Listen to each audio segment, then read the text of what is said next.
And get ready for this presentation of the Big 12 on ESPN. The Sooners only know the hard way. All 5 of their wins against FBS opponents by a touchdown or less. And Holly, the crowd's going to get what they wanted in the second quarter of the last home game against West Virginia. That's right. People have been clamoring for Caleb Williams here. And when he was announced here today, here was the scene. Take a listen.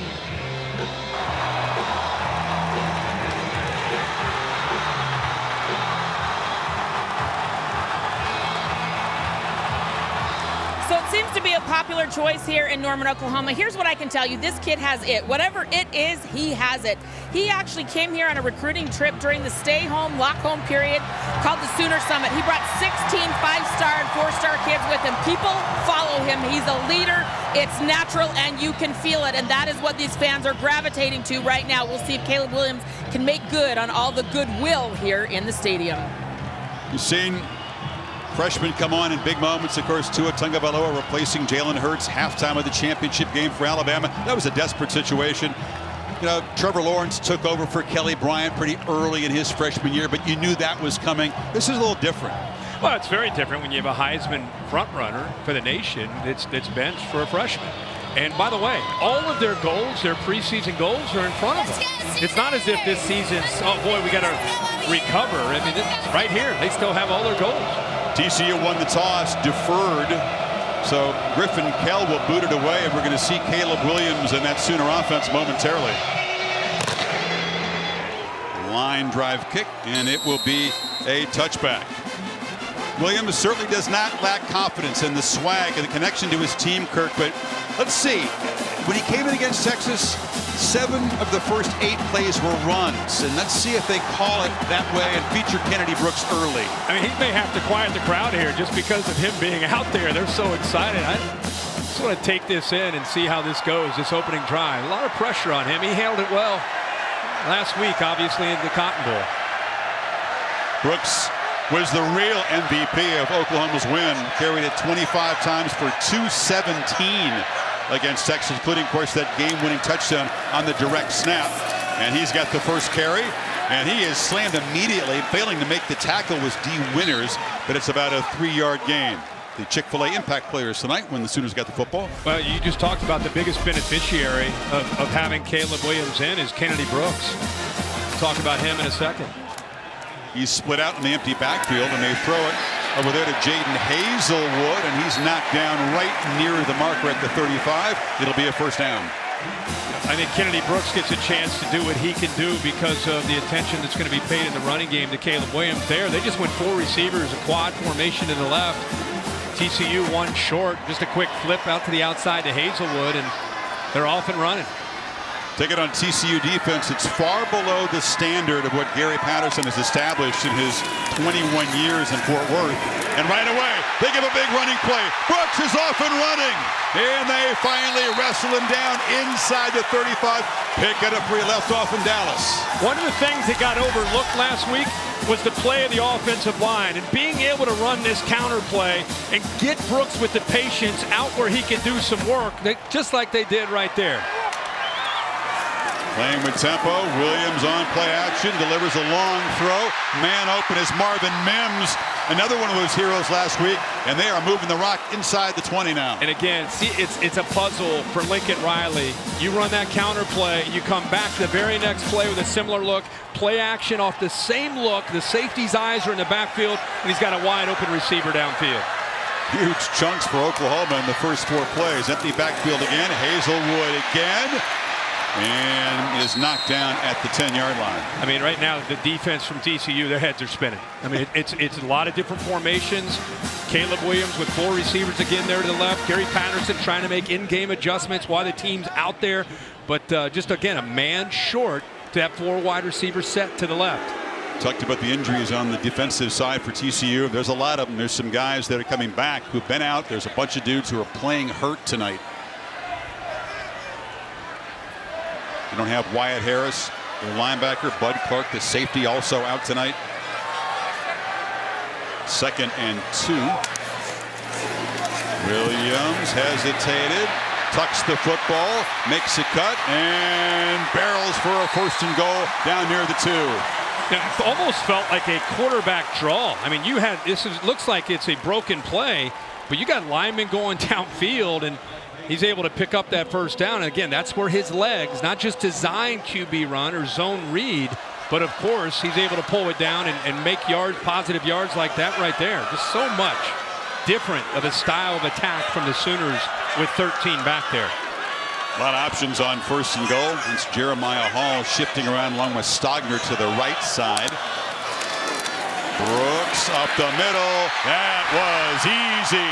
Oklahoma right down the field in the first drive is Caleb Williams as a starter. Well, didn't that feel like Oklahoma over the last 5 years with Lincoln Riley as an OC? That was 7 plays, 75 yards at 259. Total command, asserting themselves. TCU's defense reacting to the aggressive nature and the confidence of that attack from Lincoln Riley and Caleb Williams. Williams 3 for 3, 2 of them to Hazelwood. Brooks is headed for another 200-yard game if they don't tackle him better. He's already got 37 on the opening drive. Brooks scoring on the ground for the 7th time this year. And now the Horned Frogs on the road will have to try to answer this.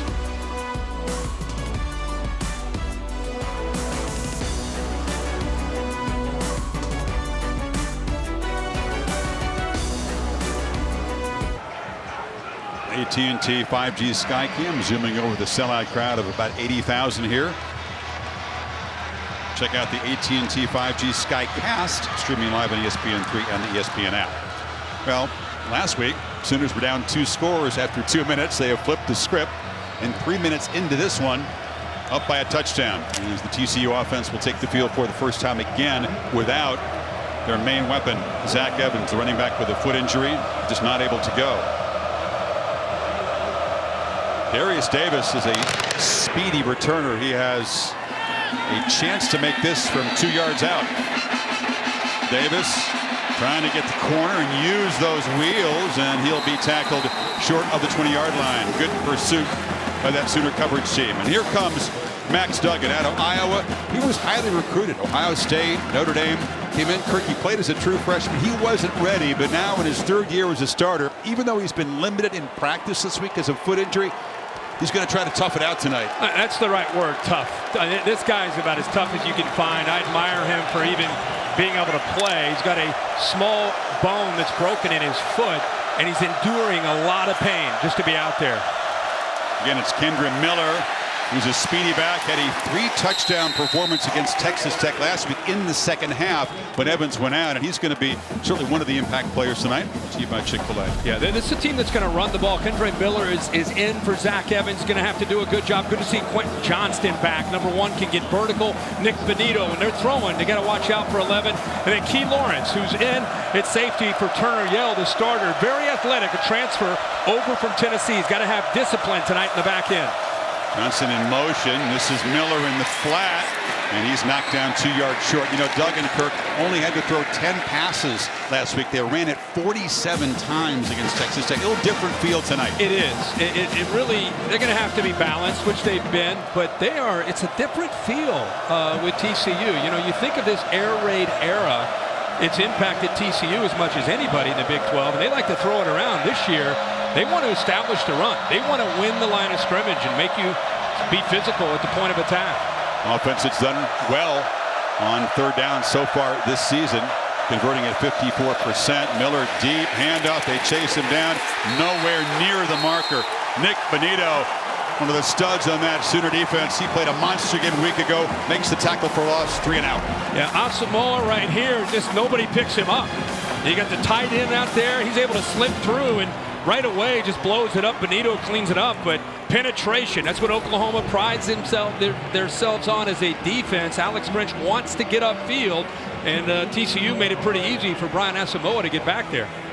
Marvin Mims, one of the better punt returners around, deep to receive the punt from the 28-year-old Aussie. 3rd-year punter Jordy Sandy.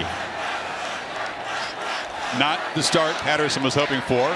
Sandy kind of delays, lets the coverage guys get down there, kicks a high one, and Mims comes up and makes the fair catch at the 38-yard line. So Caleb Williams came in on a 4th and 1. Remember, early on, and he scored a touchdown. And then when he took over as starter, 9 possessions, 4 touchdowns, 3 field goals. Yeah, this might have been my favorite play. I mean, they're down 3 possessions, fumbles the snap on 3rd and 11, regroups, and then there's this one on the run, 57 yards through the air to Marvin Mims, real turning point in the game. And there's that energy that not only the offense benefits from, but also the defense as well. You can see it just feels, even tonight, it feels different with him in there.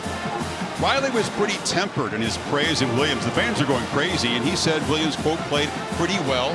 He understands some of those deep throws were 50-50 balls that his receivers won on. There's another throw in the flat there, and that's Braden Willis. He's such a tremendous blocker. You see the block already in that first possession was tremendous. Yeah, and I just go back to what Lincoln Riley said after the game. I think, of course, he has to try to downplay. There's so much excitement in this community, in this state, about Caleb Williams getting his opportunity, and he's thinking about Spencer Rattler. I mean, in fact, he was quick in that postgame to point out, how about the 2-point play by Spencer Rattler? He's doing anything he can to try to keep Spencer Rattler engaged and feel that he's obviously still a big part of what they're doing. Williams retreats, shows the escapability. That's one of his attributes. You get near him. Texas did 9 times, Kirk.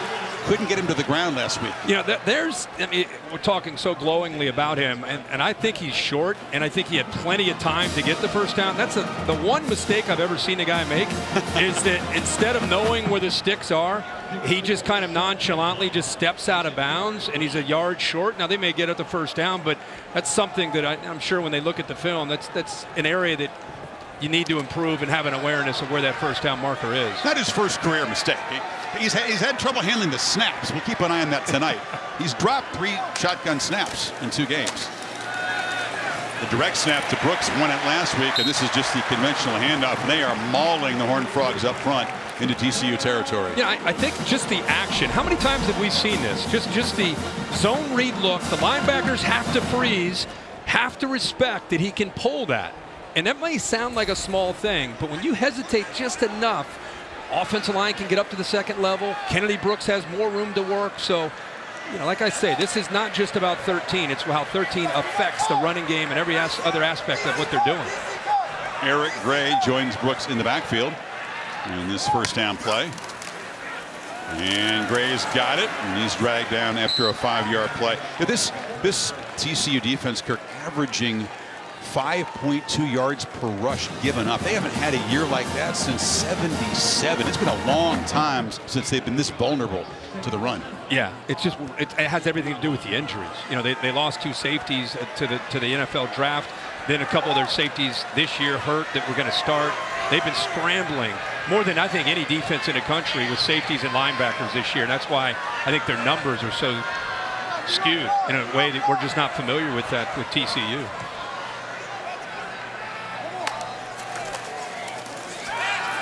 And here's a downfield shot.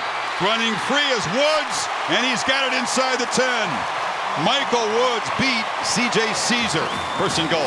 Again, when you run the ball, you run the ball, you run the ball, you affect the eyes of the safeties. Nook Bradford is in the back end.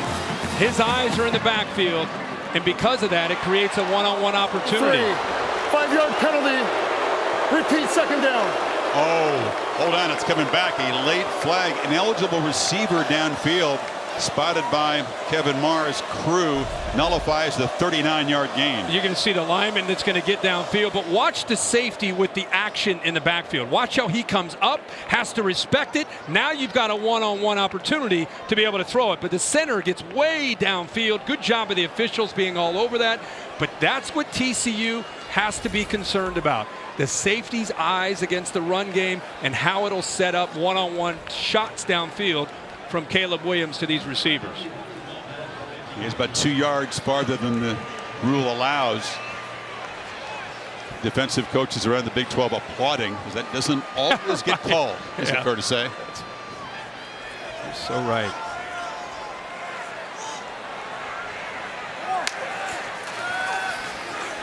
Williams has great protection, delivers wide open across the middle. Trayvon West is still running. West barreling down, moving back 5 yards. Doesn't matter. Another big chunk play. They're thinking about everything downfield. taking away the deep shot. Look how the middle of that defense opens up. Good patience by Caleb Williams, not taking it downfield. Intermediate crossing route wide open and a big hole in the TCU Horned Frog defense, and Caleb Williams takes advantage. This has become a little too familiar for TCU fans this year. This defense looking a little confused. Brooks has got it, tries to bounce it, and that's a nice play. Michael Mayobe to make the tackle, one of those safeties who's having to fill in with Bud Clark out. Mayobe, an experienced guy, but hasn't been a starter much of his career. And that was good team pursuit. Mathis setting the edge there. There was really nowhere for Brooks to go, and you could see the speed that this TCU defense has. Not nearly as many of those tackles behind the line as we're used to seeing from TCU. One of the worst in the country in that department. Play action, Williams across the middle, end zone, touchdown, Jeremiah Hall. 2 possessions, 2 scores for Williams on the offense. I thought he was going to end up being late here, but he's still able to get it in there. Hall is such a great weapon down in this part of the red zone. Right here, he works over the middle. Watch where, if you're quarterback, you're thinking he's going to throw it now, throw it now, throw it now. And again, just some of the inexperience. He wanted to make sure that he was open, and still with that arm strength, able to get it in there. All the senior from Charlotte, versatile guy. He can run it, short yardage situations, excellent receiver. 3rd touchdown catch of the season. Burkich bangs it through, and a strong message being sent by the Oklahoma Sooners that with Caleb Williams as a starter, the fast starts are back.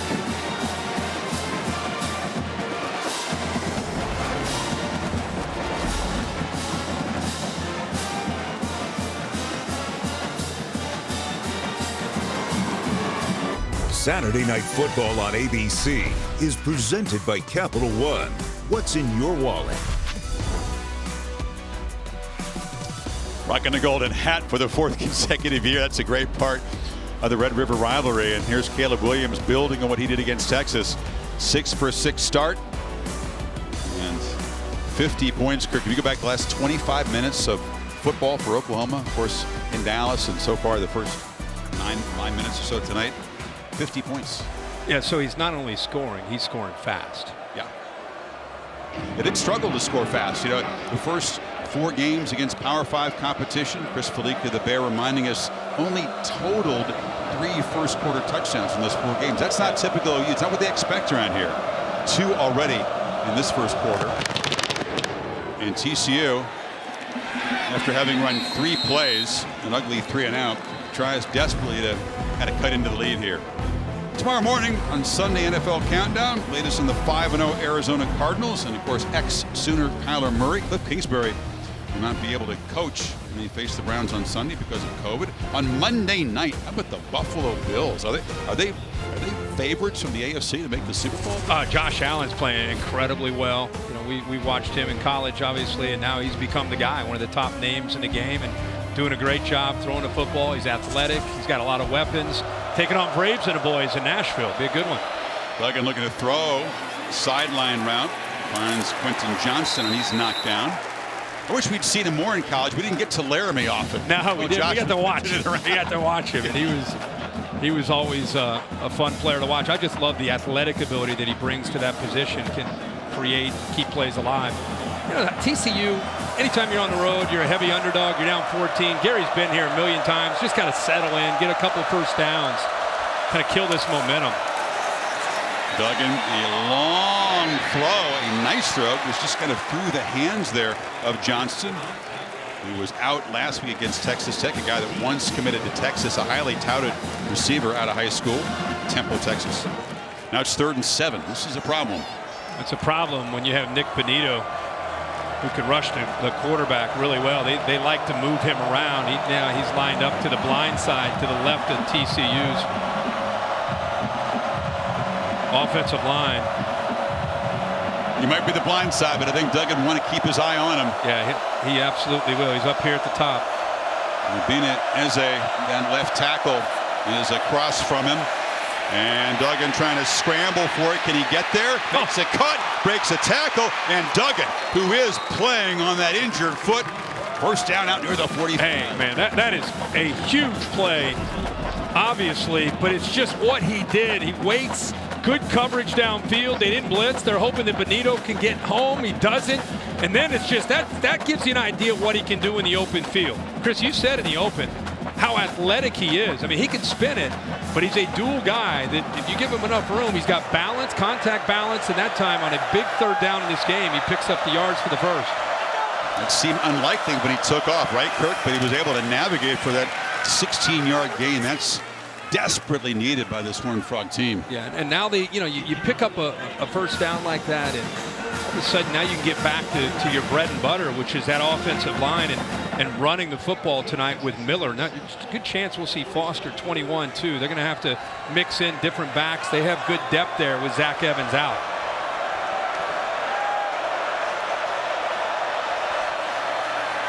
Duggan looking to throw to screen underneath. Miller has blockers, and Kendrick Miller's got great speed. Tide roping down the sideline all the way home. Touchdown TCU. Wow. What an answer. And you see, he may be a backup on the depth chart, but Miller is super talented. Yeah, he baited the defense, looking to his right, completely caught off guard, good blocks downfield. I'll tell you, Quincy Brown had an amazing block, 88. You love to see receivers that get involved, but he's got a convoy, does a good job getting behind him. There's 88 right there, picks up a good block. Now he gets to the corner, and Chris, there's the speed you talked about. See if he stays in bounds. So far, so good. All the way into the end zone for the touchdown. Boy, good call. Progressive Pylon can show you the footwork. That was tremendous. Kept his balance. A 53-yard screen pass for a score. Miller had 3 touchdown runs against the Red Raiders, who admittedly are a poor defense, of 45-plus yards. I can't think anybody else in college football has done that this year. 3 home runs. And he's a big guy. I mean, you can see he's 215 pounds. You wouldn't expect that kind of long speed, but he has it. But well-designed, great call by Doug Meacham, and great execution by this offense. Miller's a guy out of East Texas. He was not, unlike Evans, highly recruited, but he is a guy with a hot hand right now. His first career receiving touchdown. And Gary Patterson, not just a defensive guru, a musician. Here's his song, Game On. And TCU's back in the game. Get crazy, rock steady, it's on. Game on. Hey, I'm straight up gonna take you. Here in Norman. Goodyear providing the aerial coverage. Anything can happen as long as you have the drive. Goodyear, more driven. Sometimes when you're an underdog and you're getting blitzed by a couple quick scores, you need one play to spark you, and that scramble by Max Duggan-Kirk in that 3rd and long, that 16-yard play, got him going, and then the electric 53-yard screen pass to Miller. Yeah, that scramble was an essential play and a turning point on that drive, no question. Mario Williams making the fair catch. And they needed that after what happened these first couple drives. In a blink of an eye, Caleb Williams has in command of this offense. You're seeing old school Lincoln Riley, the counter play where you can get room for these backs to run. Offensive line playing much better. And this is what's dangerous. You set up the play action off of this. Look at the open receivers downfield. These safeties have to respect that look. And when you have to respect that, you're going to create some seams behind it. And Caleb Williams right now finding those seams, those vertical seams, and making it tough on Gary Patterson and the Horned Frogs.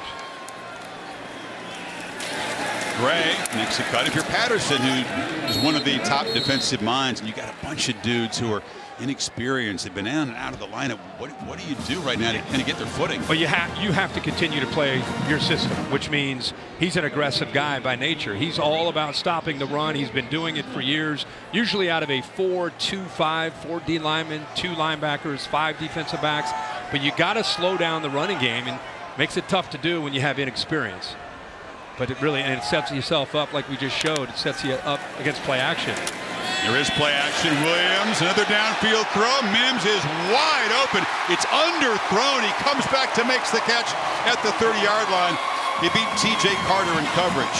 Well, behind him. Yeah, and again, You were just talking about the concern, and watch the back end, watch the miscommunication, and look how Mims gets behind. You got inexperienced safeties back there, and you've got their eyes right now being affected. Time TJ Carter looked like he got lost. Just huge chunks of yardage. Offense number 54, 5-yard penalty, first down. Marquise Hayes, that was a 41-yard gain, pressing the ball downfield. We didn't see a lot of this from OU in the first few games of the season. No, and you got two right there. You had two defenders on one guy out in the flat, just a bust. You know, again, how do you bust like that? It's easy. You know, when the game's coming at you fast and you're worried about play action in the run game, you get your eyes in the wrong spot. That time TJ Carter loses his focus and Mims gets behind him. Mims didn't have a touchdown until last week, had a pair, averaging 21 yards a carry. He has been the big play weapon. Gray wrestled down and finally able to get a stop there.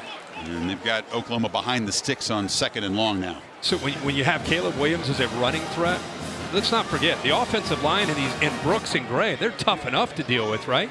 So you're worried about the quarterback and the running back. Williams pressured, and he is sacked. They didn't get him last week, but TCU's O'Shawn Mathis is their top pass rusher, gets home that time. Well, this is good coverage downfield. Mathis is up here. He's able to get around the right tackle Robinson, but good coverage, nowhere for Caleb Williams to go, and most importantly, because he's athletic and can create and improvise, he was in the pocket where Mathis could get around the tackle and eventually get home.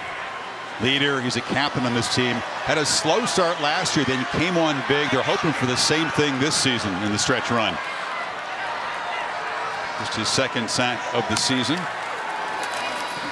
And Williams on 3rd and 19 delivers. And Mario Williams steps out of bounds. The penalty set him back, and then TCU's defense rises up. It's 4th down. Gary Patterson still on the field. Gary Patterson, because of that, he's trying to be. You said, what do? You stick with your base. Then if you do get him behind the sticks, you can go to that 3-2-6 that everybody plays and try to keep the ball in front of you and just rally to the ball, and that's what they did on that 3rd down. So Burkich, who was strong in the Red River rivalry and hasn't missed this year from beyond 40, 3 for 3, tries this from 46. And it starts right and doinks off the right upright.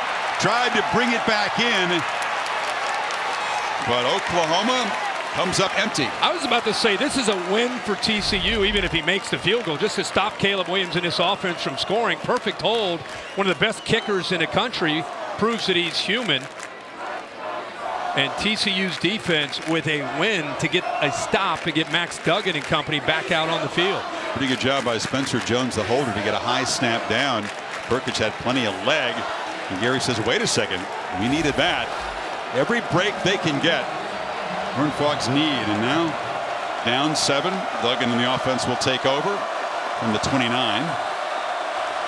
Amari DeMercado is spelling Miller for the moment, and they fake it to him and pitch it out in the flat. Johnson's got space. Stiff arm, the long strider, moving deep into Oklahoma territory. Again, we just talked about TCU having a bust, and now you see TCU offense taking advantage of a bust by Oklahoma. Remember, this is an Oklahoma defense that has struggled much of the year. Mercado, or excuse me, yeah, he's taking the quick pitch. After the 33-yard gain, the Horned Frog is using some tempo.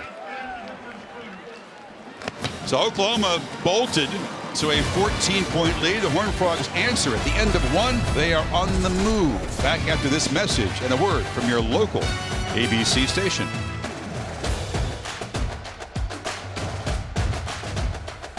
Welcome back to Saturday Night Football on ABC. Presented by Capital One. Underdog Horned Frogs on the move here. Meanwhile, the Sooners student section, part of the Live Moss Student Section of the Year contest by Taco Bell. Hashtag student section sauce. Committee's attention, ESPN.com/Taco Bell for more info.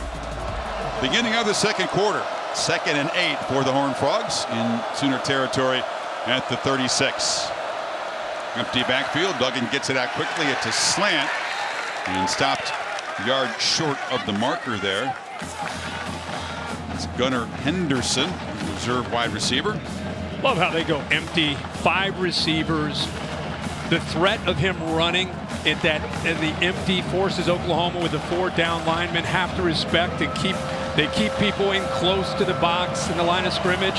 Opens up an easy throw there to set up this 3rd and short. So Doug Meacham was the play caller on the field, and it breaks a typical pattern for offensive coordinators. It's a keeper. Duggan lost his footing.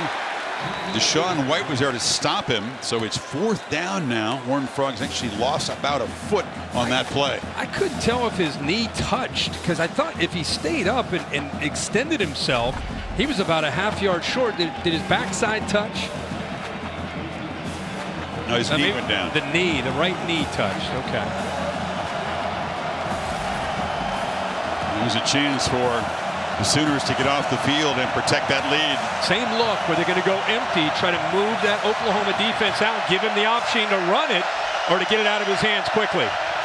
Gary wants a timeout up top. And there was Darius Davis trying to come in motion there, and there was some confusion. The important play as TCU tries to build on their momentum here. Absolutely. So we'll take a break. 4th and a long yard when you come back.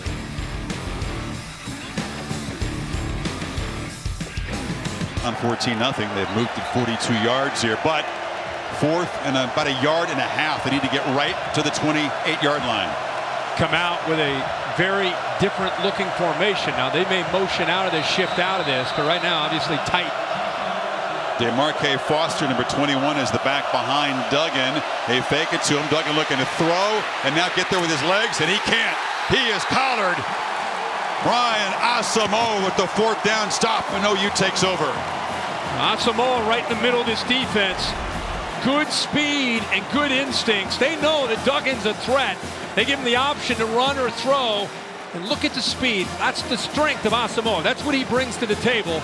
16th start in his career here for the Sooners, and that time he does a really good job of anticipating that Duggan is going to try to get to the corner and takes it away. Top tackler in the defense out of Columbus, Ohio, made his way to Norman. So the Sooner D gets a stop, and Caleb Williams and company right back to work. 2 touchdowns and a field goal off the right upright in their first 3 possessions. Fake it to Brooks. Williams on the move and fires complete. 3rd catch by Hazelwood. Williams is still perfect on the night. Well, that time is just a great effort by Hazelwood to climb the ladder, come up with that reception. 9 for 9. 4 receivers to the left of the formation. Williams instead looks over to the right and finds a man, and Woods off and running, makes a cut, foot race. Woods dives and knocked down just short of the goal line. Well, in the first couple drives, they went to that quad look and they attacked that way. Now he's paying attention to the safety. The safety works to the middle. Now he's got one-on-one on the outside with one of his best receivers. You see how calmly and poised he waits for his receiver to make the play. Woods does. There's the progressive pylon cam. Shows you how close he got to making it all the way to the end zone. But good recognition and reading the safety there by Caleb Williams. Tough ask for C.J. Caesar in space. He's a corner that gets picked on a lot because they don't try Trey Hodges-Tomlinson on the other side very often. Elite cover corner for the Horned Frogs. On 1st and goal, Brooks muscles down to the 2. 4 wide receiver look to one side.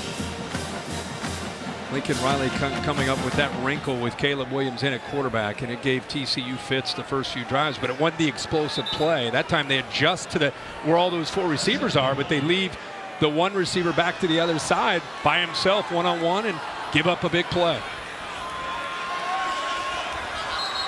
Boy, Gary, another timeout. Gary Patterson up top running down to get another timeout in. Didn't love the defensive alignment. Well, we talked about how different it can be to be the guy, to be the starter.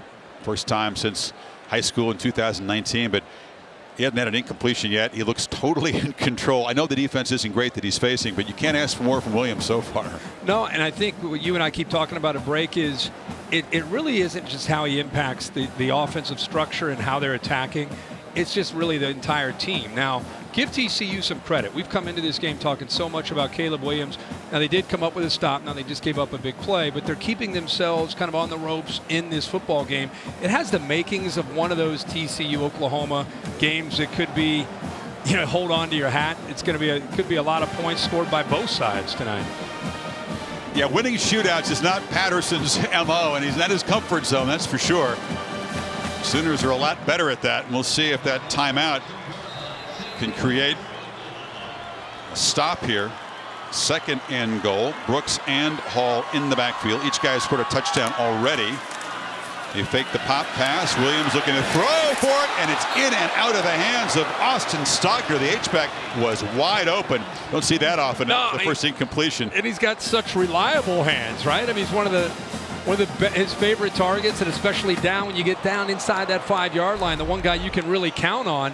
Look at his size, his wingspan, his catch radius, and I think maybe he felt the oncoming defensive back who's about to hit him, and Caleb Williams thinking, oh, man. You like to see that, though, and a smile from the quarterback after a drop in the end zone. It's like we had that one. 3rd and goal.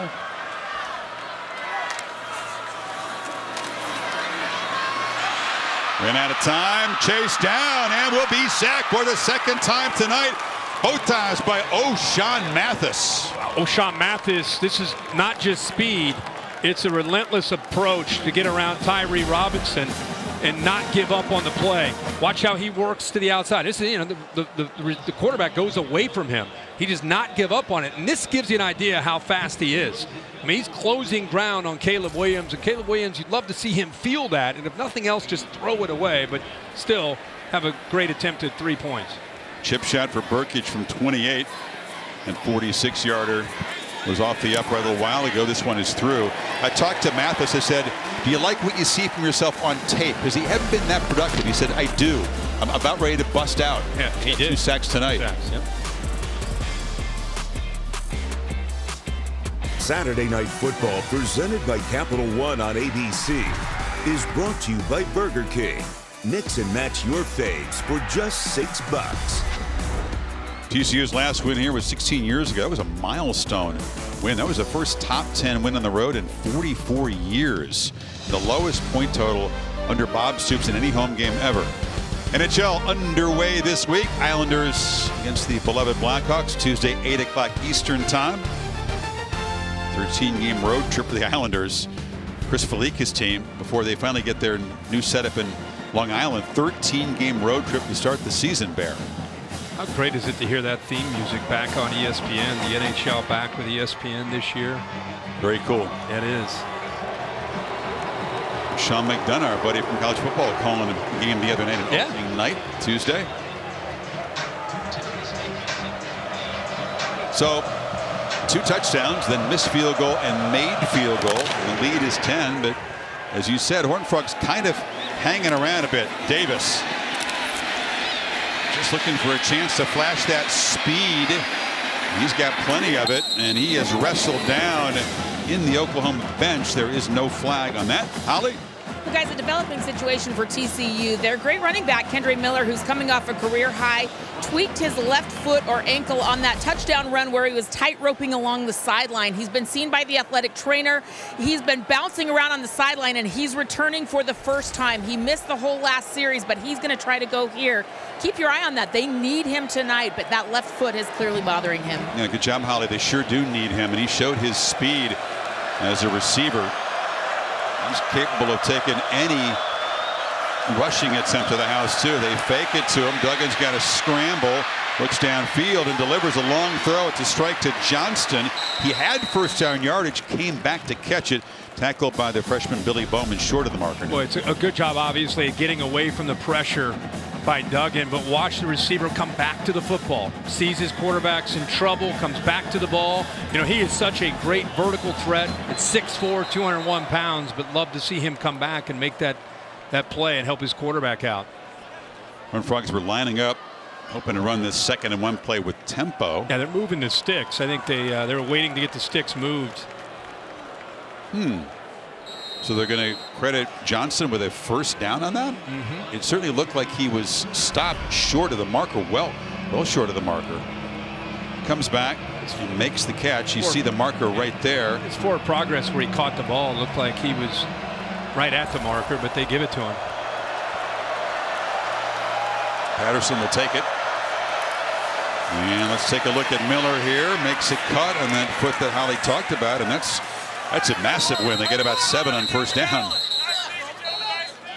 That's what they've been doing really all year, no matter who's been back there. And you know, I think this air raid attack with Jerry Kill coming over as an offensive analyst, it's a different mindset now with the offensive line and the physicality up front. I mean, they want to run the ball. They average 236 yards a game on the ground.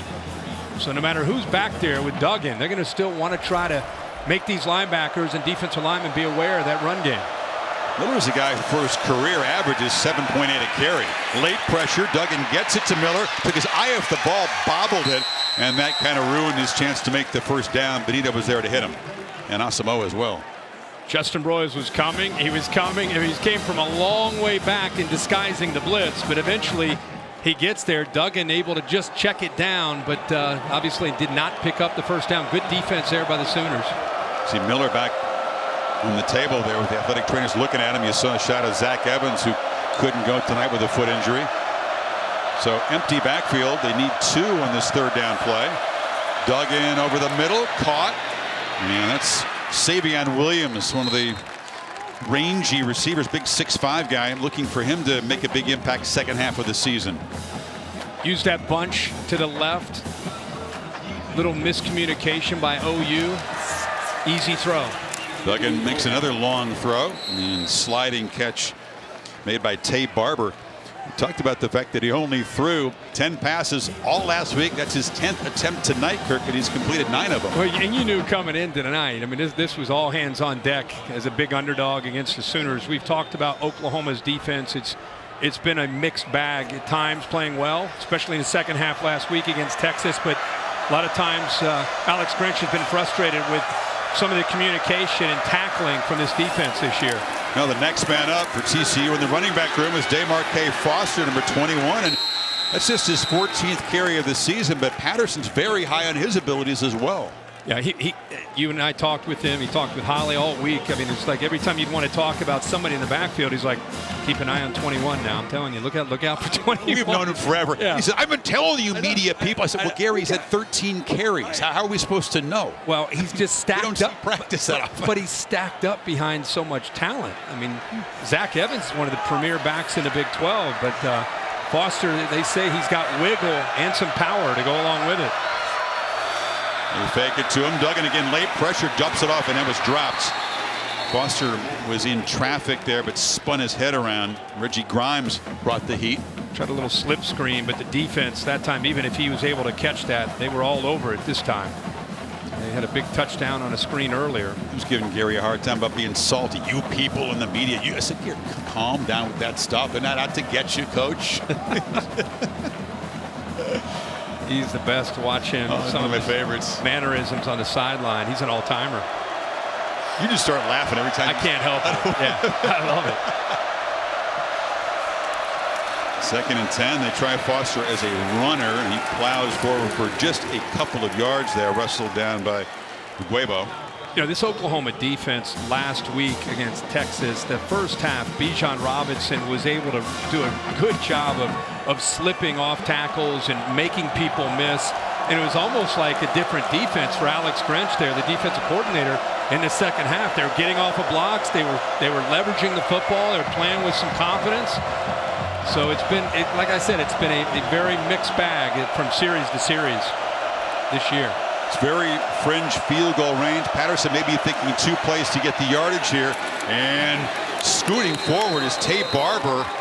See where they spot him. Looks like it's going to be short of the marker. He was trying to crawl to it, and it's down where they have it spotted. The only thing I can think of is the knee had to touch. I was going to be so impressed with the effort, but they're going fast here on this 4th and 1. They're giving the replay booth no chance to look at it, and wait a second, they're going to whistled down. The previous play is under further review. Yeah, ruling on the field was that the runner was short of the line. I don't know why they'd be in a hurry. I was confused by that because the knee had to touch, because the effort to extend gets him past the marker. See the knee. No. Now, oh. The knee touched, but the ball was well beyond where the marker is. Yeah. There's a great look at it right here. He's good there. Right. See, it hasn't touched yet, right? Now. Oh, no, he's past that.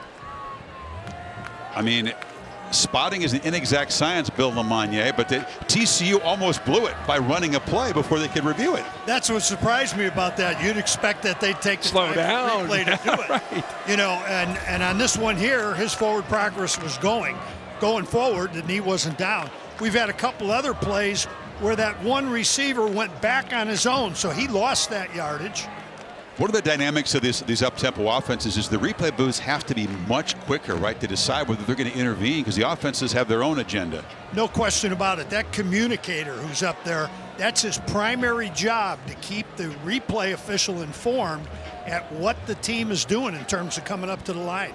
But again, that totally surprised me if you marked it short. Yeah, because they benefit, obviously, from the replay taking another look at it. But they may have had it, by the way. They went fast with a quick throw out there. They probably would have still picked it up. D. Anderson is the replay official. Kevin Marr in consultation. We think that they'll re-spot this and it'll be a first down for TCU. And 6:41 before halftime, they'll get the football to begin the second half. So a real chance, as you said, to hang around. Let's just take one more look at that right knee, which he does a good job of keeping off the ground. It's tough. The left hand down, the knee is not touched, and once it does touch there, the ball is well past the marker by about a yard and a half. Yeah, kept the left knee off of the grass. Yeah, Tay Barber. I'd put that play, if they end up getting this first down and scoring, I'd put that play right next to the Duggan scramble when on their first drive that they were able to put points up on the board. Tay Barber, a real veteran of this receiving corps. 125 career catches now. After further review, the ball will be placed at the 30.5-yard line. That's enough for a first down. Thumbs up from Patterson. They may have gotten it anyway, but that certainly benefits them than just get the whistle from above. Can't wait to text him after this game and ask him about why did you guys go fast after. I'm just curious.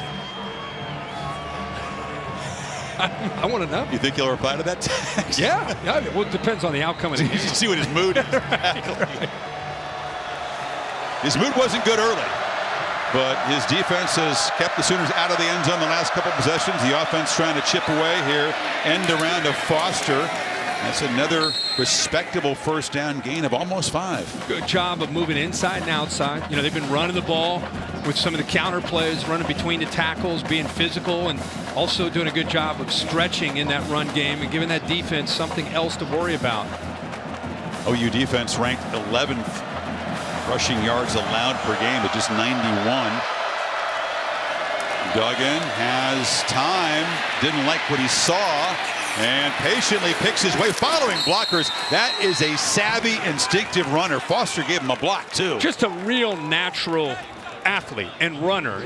I think he wanted to let this ball out. Watch, this is not a pump fake. This is a let it go. Nope, then he aborts. Now he does the patience that you're talking about, gets behind Foster. The back that we talked about is very capable as a runner. There you see he's capable as a blocker, improvising behind or in front of Max Duggan. So great play.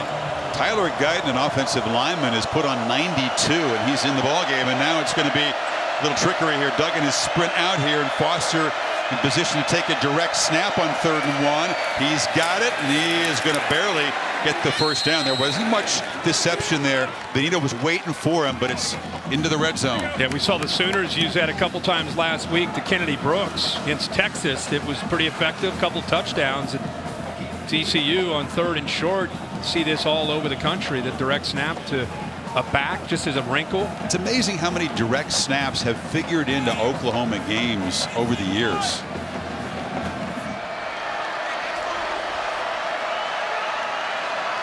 Two direct snap touchdowns for Brooks are a part of the lore. Nick Anderson had one that beat Kansas State one time. And bouncing it Is Miller all the way to the end zone. There is a flag down late in the run. We'll check that, but that foot and ankle that Holly talked about looks okay. This one's coming back. Holding offense number 11. 10-yard penalty. Repeat, first down. That's the 5'9", 162-pound receiver Darius Davis. Yeah, he locks up with Pat Fields. This play, he's right here in the middle of your screen. Right there.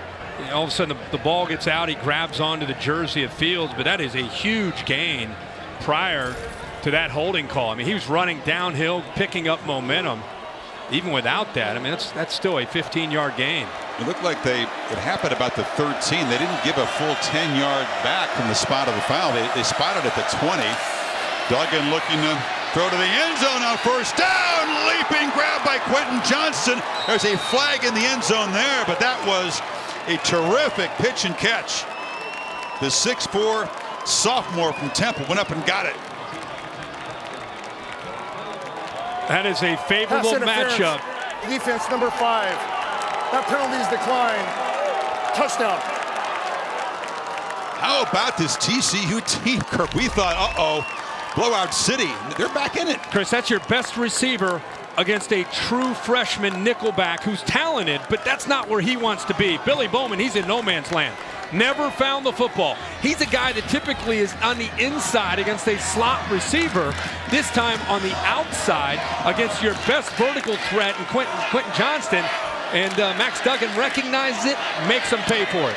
That's 6'4", over 5'10". Welcome back to the fold, Quentin Johnston. And look out, the Horned Frogs back within 3.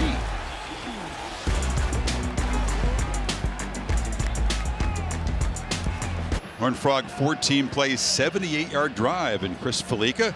It's a 3-point game. What do you have for us in this week's Athletic Trivia question? Well, I'm going to be a little unfair. I don't think you're going to get this one right off the bat, but tonight's Athletic Trivia question is a really good did you know. Oklahoma has won each of its first 5 games versus FBS teams by 7 points or fewer. So tonight's Athletic Trivia question, who was the last team to win each of its first 6 teams versus FBS teams? So was it a ranked team? It was a ranked team that was the last to do it, yes. And there's a good tie-in with the answer as well. Ooh, all right. You have me reeling with this is unfair. When you say it's unfair, right. I don't like our chances. You're out. I'm out. And it'll be a touchback. Well, Kennedy Brooks is a chess enthusiast, so we thought we'd give you down. No offense to your telestrator, but let's put the chess pieces in place here. The old linemen are listed as pawns here. Okay. Pulling. Yeah. Here come the knights. Yeah, you got to have your knights. And the rook goes downfield to make a block. And the knights and the rook were the key. Is Brooks the king? Yeah, absolutely. He was last weekend. Pretty cool. He says that he's sort of like envisioning moves in the chessboard where you got to be a move or 2 ahead. I think him in football. I think they should go back to running the football with he and Caleb Williams. He's Brooks. Well, they had a 2nd and goal at the 2 and then tried 2 passes and it didn't work. Holly? Well, I actually talked with Kennedy Brooks this week, and he told me he is a chess enthusiast. He plays 2 to 3 times a day. He does it online. He loves to play, and he said, I really do think it helps me on the field. I'm able to anticipate opponents' movement. It helps me spatially, and it just keeps my brain active. I absolutely love that. He sees it before it's coming. Those guys talk about online gaming, Kirk. It's not chess they're doing. No.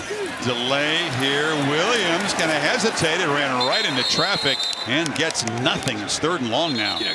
Gary Patterson changing things up here. He's a multiple defensive coach. Good job here with going to 3 down linemen, getting a lot more speed on the field and affecting the communication with the offensive line from Oklahoma. That was a group effort there, flying to the ball.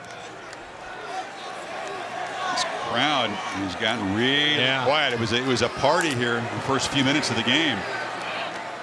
This Oklahoma offense has lost some rhythm.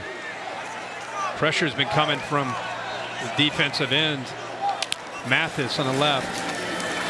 This time they keep him out. Williams launches downfield, and it was Mims trying to make a play. TJ Carter in coverage, one of those 50-50 balls that went OU's way last week. Not that time. 4th down.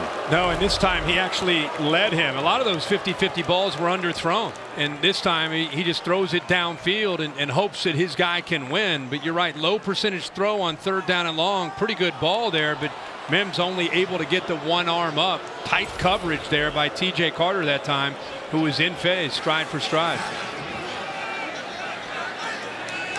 With the senior from Nashville, 50-year senior, transferred from Memphis, one of 2 Memphis transfers on this defense. Davis lets the punt bounce, and it rolls dead inside the 20. 2:50 before halftime. TCU gets the football down by just 3.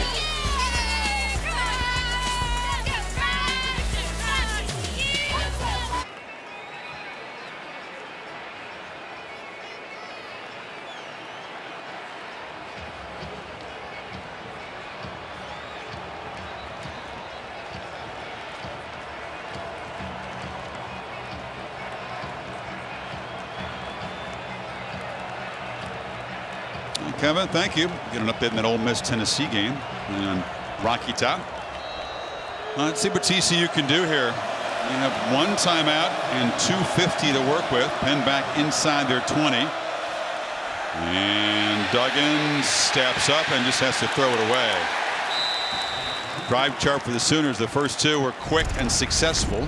Yeah, if you go back and think about this game, you and I were thinking, oh boy, I mean, Caleb Williams, he's going to score every possession. But since then, Gary Patterson's defense has definitely settled in. You can see the last 3 drives keeping them not only in this game, but now you're down 3 points with the ball. You got to be loving this if you're a Horned Frog fan right now. Yeah, 2nd and goal to 2. We had the drop by Stogner, then the sack to end the drive. Swing it out in the flat here. This is Darius Davis, and he's smacked about the 25.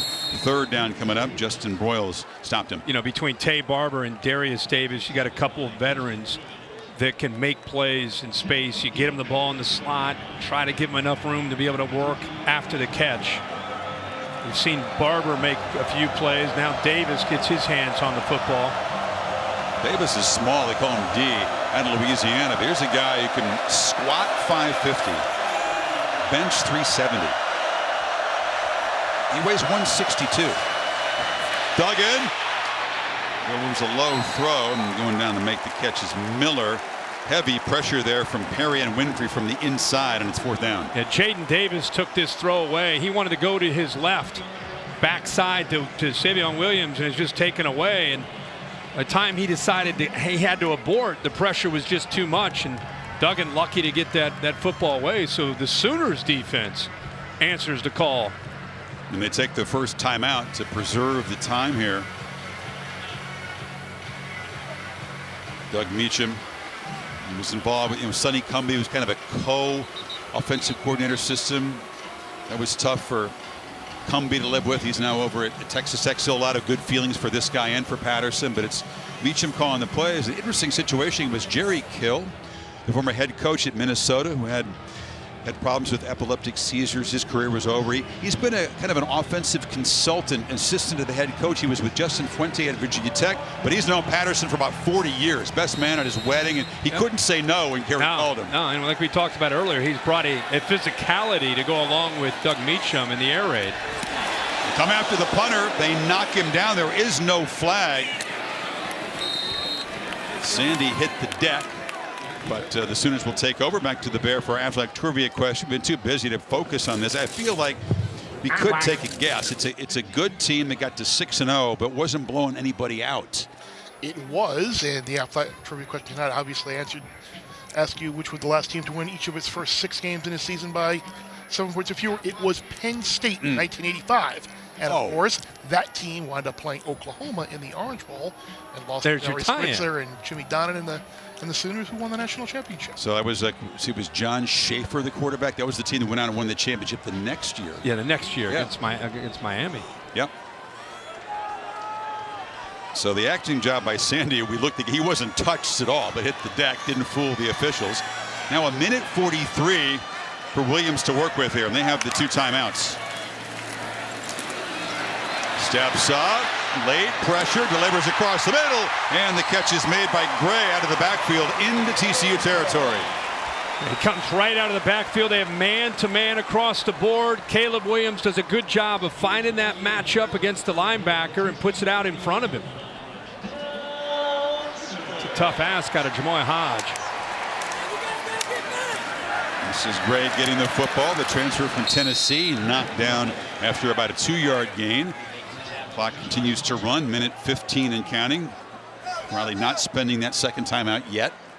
And most of Caleb Williams, not most, all of his 2-minute background is just in practice. Now, he had the experience last week against Texas where there was a lot of urgency, but everything we've seen from him is just a very good understanding of how to attack. Very few mental errors from him, regardless of the clock and the situation. Take it to Gray. Williams backpedaling, launches downfield. Mims couldn't make the play, but he was interfered. TJ Carter hauled him down.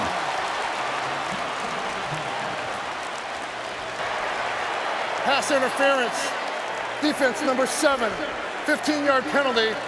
Automatic first down. Carter must have felt he was saving a touchdown by making this tackle. Yeah, and again, you've got a safety right there. It's the left hand as much as anything, wrapping around the hip of Marvin Mims, who's pulling away from him and getting to the football, which was thrown out in front. If he doesn't put his hand on his hip, I think Marvin Mims gets underneath that for a touchdown. About all he could do. So 45 seconds. Ball moved just outside of 30. Well within field goal range for Burkich, but they're thinking about the end zone. Williams fires sideline, catch made. On target throw, and Michael Woods collects it at the 15. And the defender falls down. So right there he goes down. Pretty easy to make that throw, but a good job of putting it away. Nice low and away for Michael Woods. He threw a dime on the run, didn't he? Yeah, C.J. Caesar falls. He's man coverage going down on the cut to the inside. When he went back to the outside, he lost his footing. Now 12 of 14 for 250 yards on the night. And one of the incompletions was a drop in the end zone. Use a lot of the play clock. Finally gets set up. 3 receivers to the left. Gray kind of got caught up in traffic and was tripped. Now they have to spend a timeout.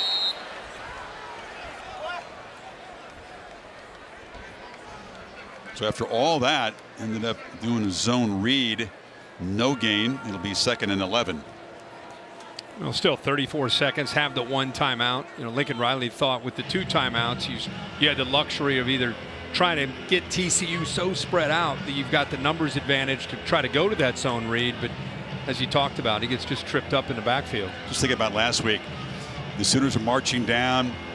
Just needed a field goal to win it. We thought, where are they going to position the ball? How close can they get it? Burke said, forget that. We'll just win it with a touchdown. We'll just run it in here. And none of that strategizing came into play. But 3 seconds when he crossed the goal line. Initially it was 1. They put it back to 3. What if he'd made a cut or come back in the field, run and got tackled? They might not have been able to run another play. Or if he fought to keep, you know, he's getting tackled and he fights to try to get to the end zone. The clock probably runs out. But that's the aggressive mindset of Lincoln Riley. That's a big series right now. You know, here it is right here. I mean, it ends up working out. But you see the game clock. There was some casual clock management before this. Yeah, keep in mind, I mean, even if he gets, if he meets a defender there at about the 5-yard line, you know, you still pick up the first down if you get down. Gary Patterson, by the way, just wanted to see how Oklahoma came out, saw it, and then calls his timeout. I was about to say, this is a big series right now because Oklahoma feels like they've dominated the first half. You're at 17-14, and TCU gets the ball to start the second half. So big sequence here for both these teams. You hold them to a field goal, you get the ball back. It'll be the 3rd time they've held them to a field goal deep in their own territory.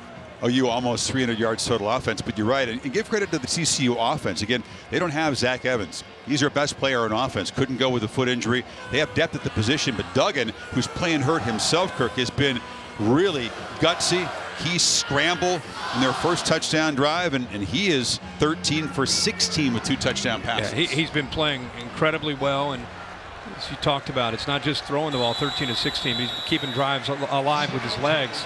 See what happens here. Still have the 1 timeout. Got a free play.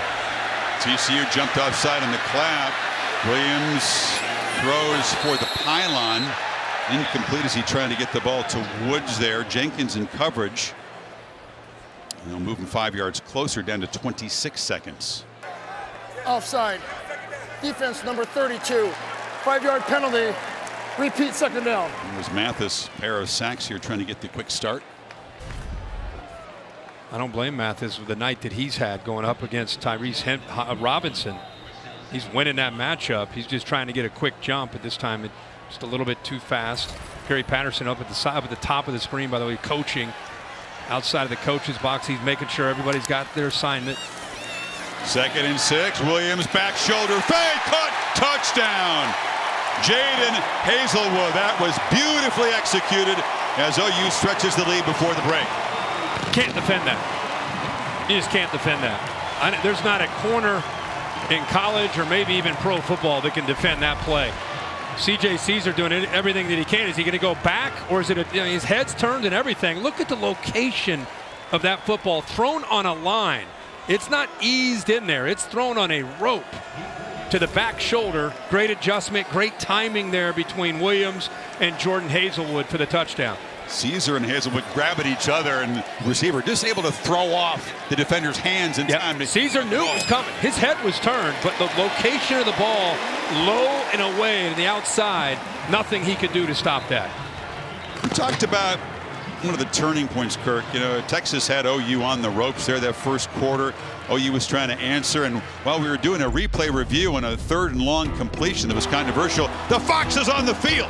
Have you ever seen a wild fox running around the floor of the Cotton Bowl? And this will be talked about forever. This was when OU got some momentum. You know what? You made the call. There's a fox on the field, and I thought, wait a second, that was a great job of recognizing fox. I thought maybe cat, maybe a dog. Right away, you jumped to fox. That's your Colorado background. We got a lot of fox running around the house, and that bushy tail. All over that. And then next thing you know, we went right back to the next play. We didn't even have time to really acknowledge that. I'm glad you brought that back full circle. You don't get a chance to do a super slow-mo of a fox very often. That's kind of a once-in-a-career thing. Yeah, everybody's talking about the cat that got dropped this year at the Miami game from the upper deck. What the heck happened to the fox? No one's reaching down there and picking up the fox. Kind of went into the Sooner fan section, and the smart ones scurried. You do not want to mess with that. It's a mystery. What happened to that fox? Not that you care, but at Wimbledon they have lots of foxes running around too. You walk to the pub occasionally. I've been known to do that at night, and you'll see foxes running around the neighborhood. So I'm all over that. Yeah, clearly, no hesitation. Jumped on it. A little late, but we got it in. And what a first half for Williams. He look how stressed himself. So stressed out. The pressure way too much for him. Again, just the 2 incompletions. One was the drop in the end zone by Stockton, which ended up costing him 4 points because they had to kick a field goal down there. But other than that, almost no mistakes by the Sooner offense. And the handoff, TCU is going to again get the football to begin the 3rd quarter. They've been fighting from behind really from the early minutes here. Gary says, that's all. Get to the locker room. We'll have a defensive meeting. We'll try to get this thing sorted out. Look at the difference in intensity. Do you see a slight difference between the coach in purple, quarterback in crimson? Yeah, just a little bit. Let's get Holly's comments from Lincoln Riley at the break. Holly? Well, Coach, what were some of the factors you considered to start Caleb Williams tonight? We thought he played well last week, practiced well this week. It was close. I mean, got a guy that played well last week, and I got a guy here that's won championship and a lot of ball games. So 2 good options to choose for, but we went with Caleb. He did a nice job on that 2-minute drive. What have you seen from him tonight that you can really build on? Yeah, he's handled it well. He's made a couple of mistakes, but for the most part, he's played well, giving us some chances, and we got to make a few more plays on some of these balls. Thank you so much. Right, thanks. Once again, that's tempered praise from the head coach. He's all right. Yeah, 261-2. Yeah. The Dish halftime report. Kevin and Booger from the studios. OU by 10 at halftime here in Norman.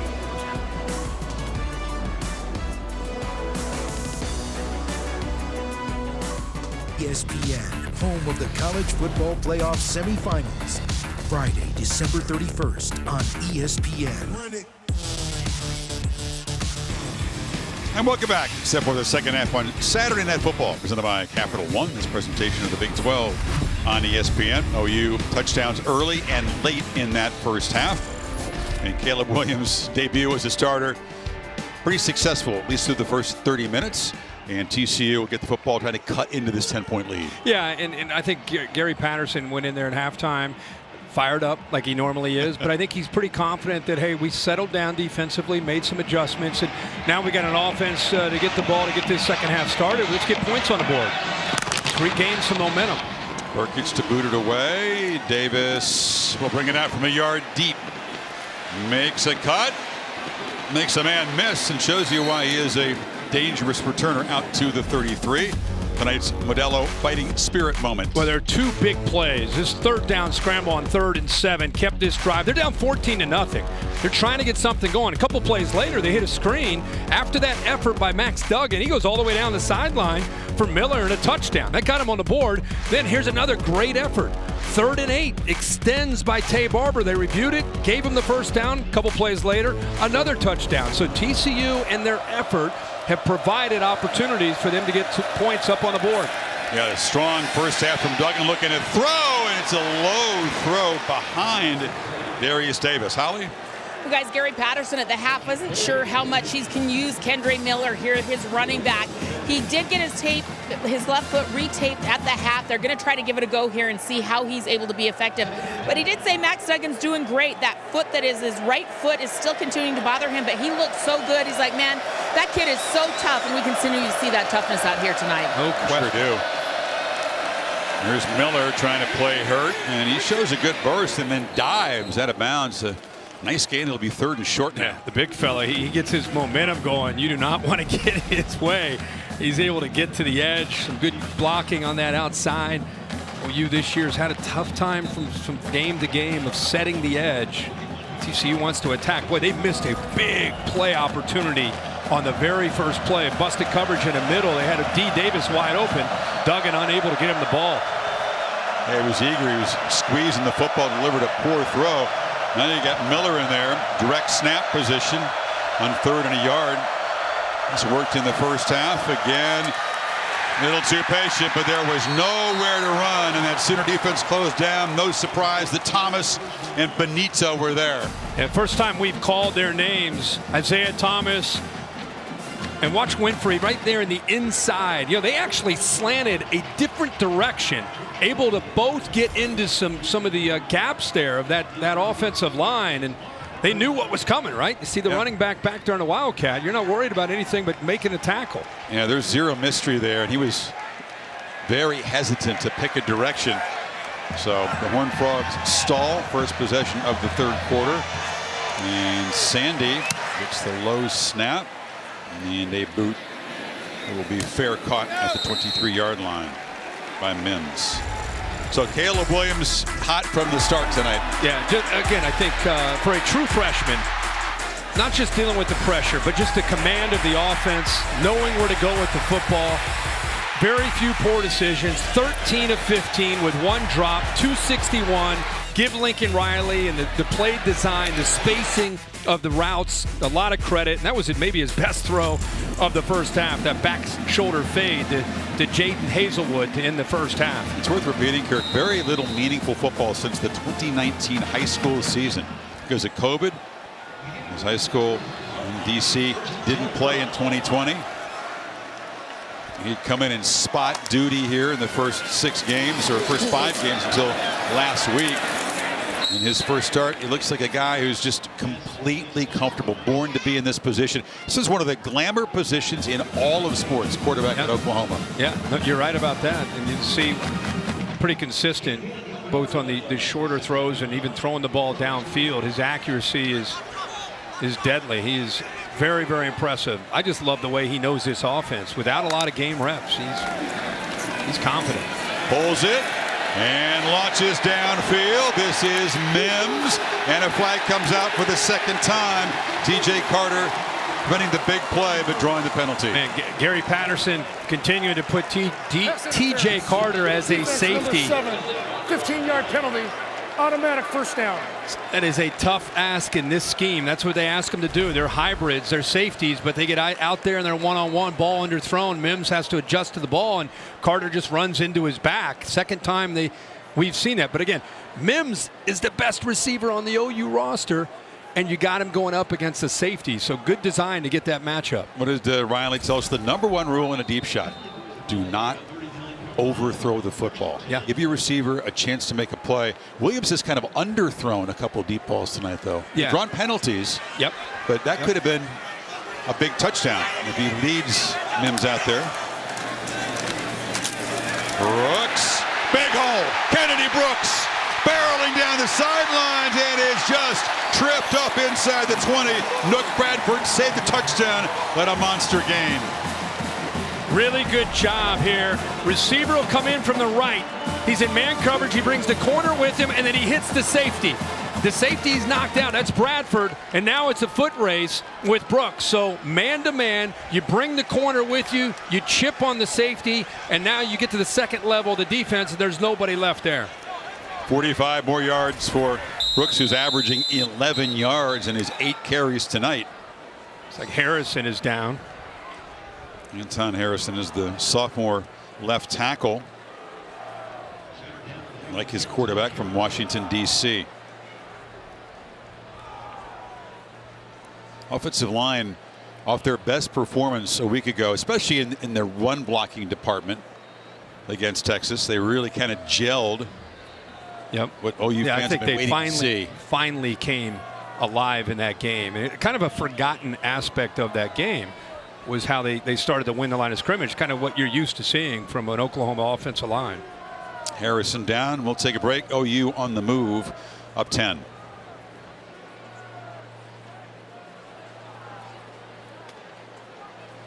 Getting the blocks right here, and then Farouk, the freshman, he comes and takes the safety out, but the corner follows. And once that corner follows, you're thinking it's a 2-for-1 right there. And then you get Kennedy Brooks again out in space with that speed. Drake Stoops knocking people over as well. Right. It's Farouk in motion. Williams to the end zone. Touchdown. Hazelwood, who's been busy tonight. And OU stretches the lead.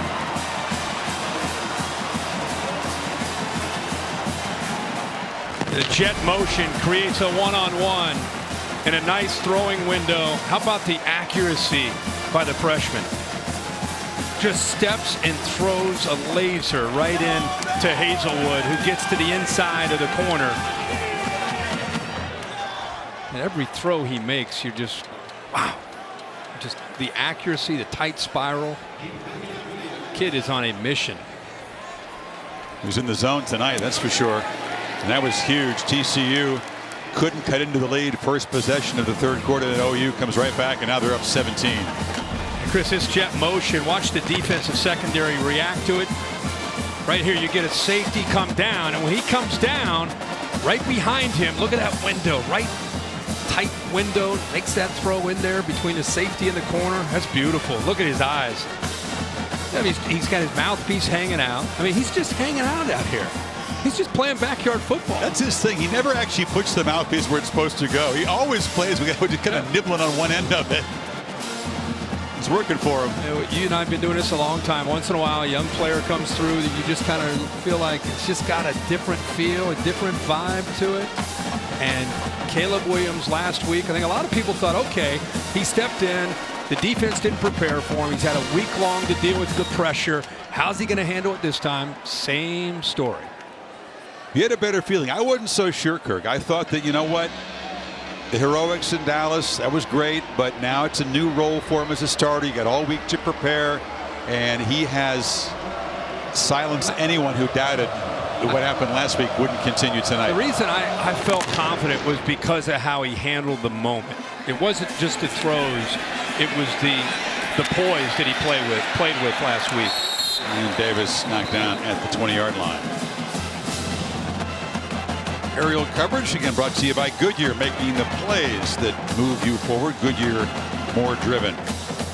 Season 75 of the NBA tipping off this week. Wednesday, ESPN's got a doubleheader. Celtics and Knicks, ancient rivals, at 7:30 from the Garden. Denver Nuggets. Nikola Jokic playing the Suns in Phoenix. NBA Countdown at 7. Both games on the ESPN app. So Max Duggan and the Horned Frogs, not normally an offense you've associated with electric quick strike. They have been tonight, though, a little bit, and they're going to try to get a big play from Miller, who fights really hard. Here's a guy, by the way, that his career average 7.8 per carry, 7.8. But he and Evans 1-2 among active running backs in the highest career yards per carry. So they don't miss a lot when number 6 goes out there, but it means that Miller's got to carry a much bigger workload than he's used to. And as we told you, he's playing with that taped up ankle. Duggan on 2nd and 5, launches downfield into traffic, and the catch is made by Johnston. Can he house it? Stiff arm touchdown, TCU. Take that. A quick strike indeed. They are hanging around tonight. And it's again, Chris, Duggan finding the matchup of Quentin Johnston up against Billy Bowman. The freshman out there all by himself. He's a nickelback with a lot of physical attributes, but being able to run vertical is not necessarily his forte, and it is Quentin Johnston. 6'4", 210, about 5 pounds. He goes up and times that up perfectly, uses the right leg. What a great look at it there. That ball went through his arms, soccer style, uses the right thigh to bring the ball back up to him. Billy Bowman, I got bad news for you. Randy Moss is going to have a word with you, right? He got mossed there. 10-point game again, early 3rd.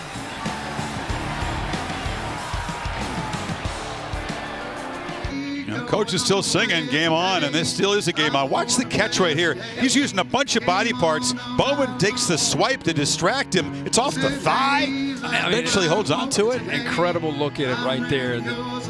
Johnston goes up. I thought he made the catch initially, but instead he uses, as you said, his right leg, his elbow, everything, whatever it took. But then he's able to gather the ball in and the speed to take it to the end zone. And TCU just won't go away. Look at these quarterbacks tonight. Yeah, each with 3 touchdown passes.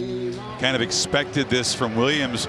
Duggan is a guy that can hurt you with his legs as much as his arm, but he's also got tremendous arm talent. The junior out of Iowa, and he has been there when his team has needed him tonight with Evans unable to go. And they haven't really had to be that team this year. They've been more of, we're going to run the ball, control the clock, and throw when we have to, which has been a big change for them this year. And tonight, reverting back to the old air raid days of spinning. Onside kick! And running into the coverage man before the ball went 10 yards was TCU. That kick didn't get far enough to really be effective. And now OU is going to have possession in TCU territory. Bryson Washington, who's a safety, was out there to make the catch. Bill, it looked like it was a fair catch called there on the onside kick.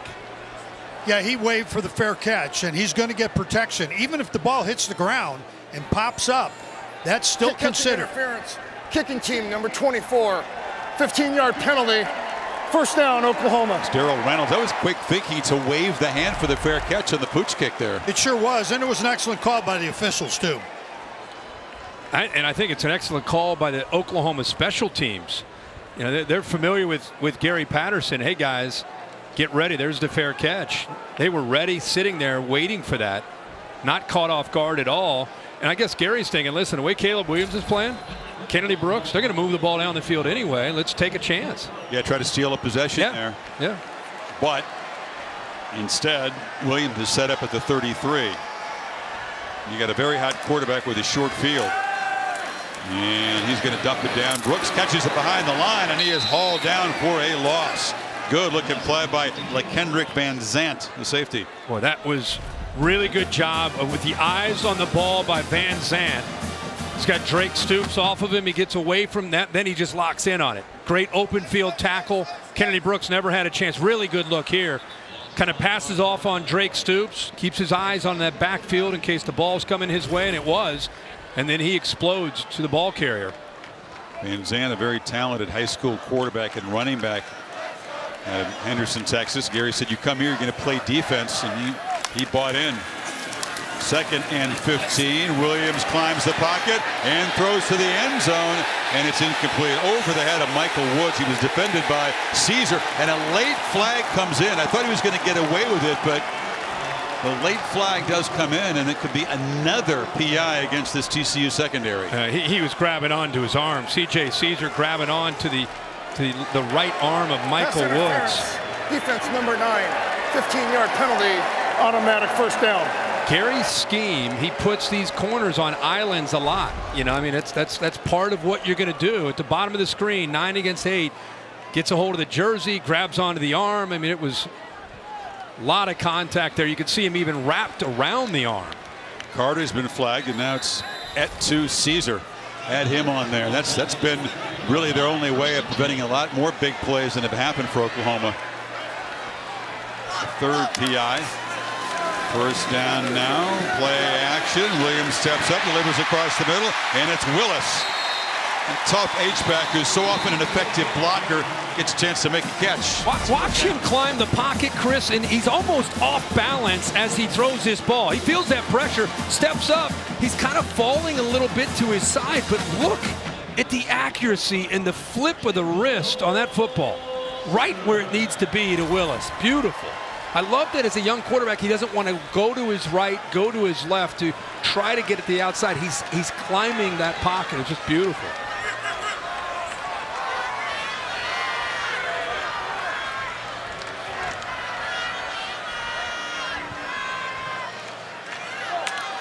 Five on the play clock. First and goal. Keeper Williams rolling. Throws end zone. Touchdown. Hazelwood again. It's the 4th touchdown pass for Williams. And Hazelwood has got 3 of them. A hat trick. The threat of the quarterback's legs, especially in the red zone, is so challenging for the safeties of a defense because they have to think about, I can't let him get outside. I can't let him run in for the end zone, to the end zone.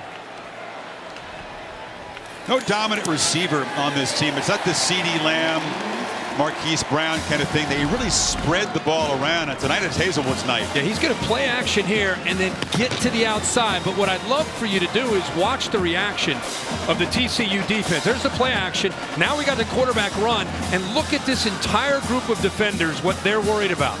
They're worried about, all of them are worried about Caleb Williams' run threat. And obviously, you got to have some that are worried about that, not let him get outside. Some got to stay. He had a couple receivers that were open there in the back of the end zone. He's counting. He put his 3 fingers down. His last 3 catches have all been for touchdowns. He had 2 touchdowns on the year coming in.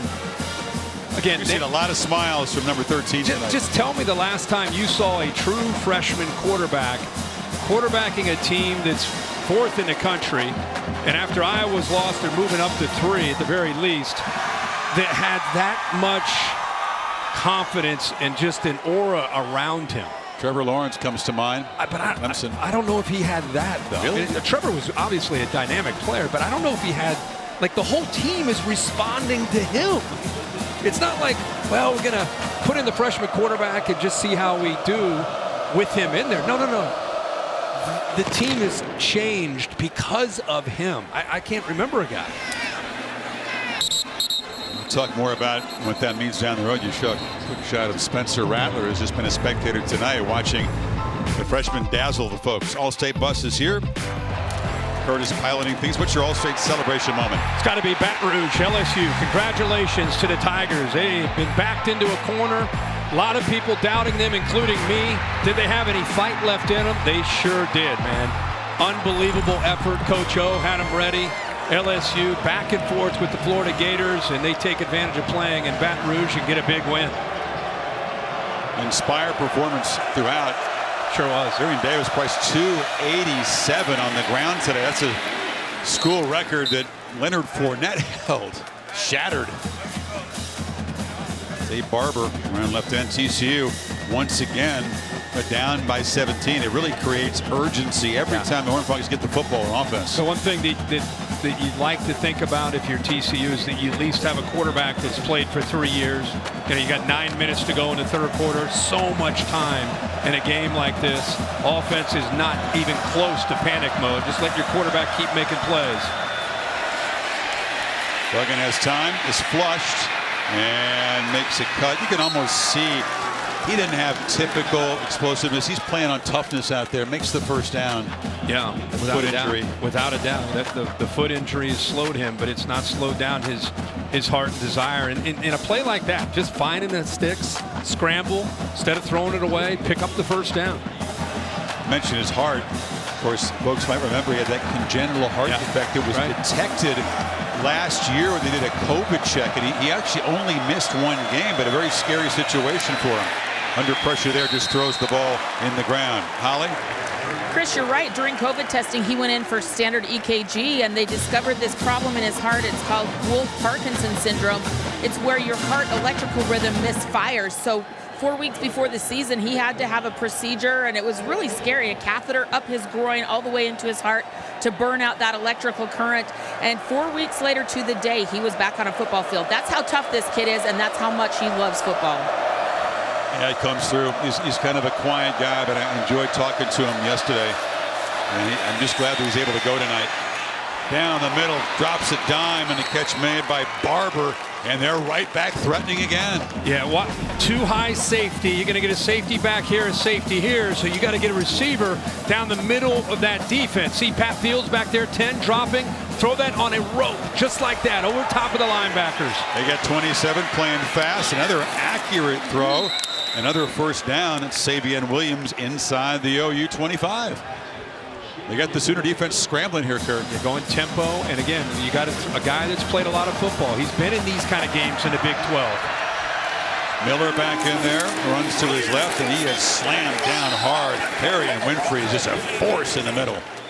I love Duggan off of that handoff. He goes right to the bench. He's over here talking to the coaches about a certain play that he wants, a certain look that he saw, clapping his hands, communicating with Doug Meacham about something he wants to do on this play. And when you have a 3-year veteran like that, you listen to his words and what he's seeing.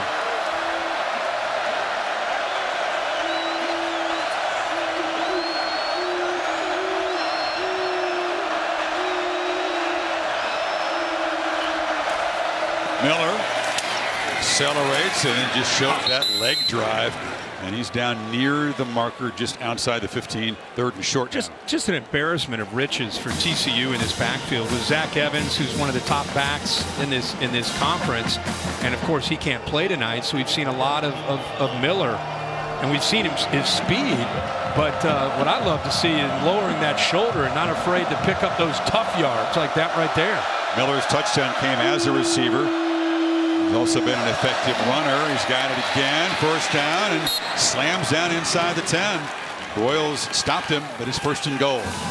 The big fella here again, working, getting those tough yards. Off to the right. Nice job of the right side of that offensive line. Couple good blocks by Coker and Harris. No slowing down. Miller, that time, is hit in the backfield by Winfrey. Blew the play up. Falls forward for a yard. Why they're not panicking. I talked about that. You know, they're used to these kind of battles, back and forth battles. This is one of those possessions. Down 17, 6 minutes to go. You're thinking you got to get a touchdown here.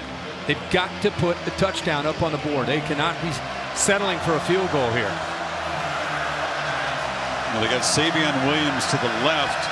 Billy Bowman, the freshman, is guarding him. Single coverage. That's the DB they picked on a bit.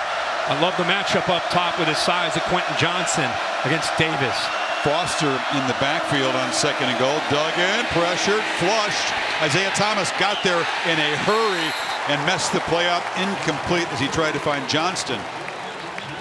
He was waiting for the quick slant from Savion Williams to clear, and it just took forever. And by the time he wanted to come off of it, that's where you saw the penetration from Isaiah Thomas off to his right. There is no foul for defensive holding. Fourth down. Correction. It's third down. Let's not have another controversy. Kevin Mark, he got us for a second there. It's third and goal. I was like, wait a second. I thought we were tackle Billy up here. Like, come on now.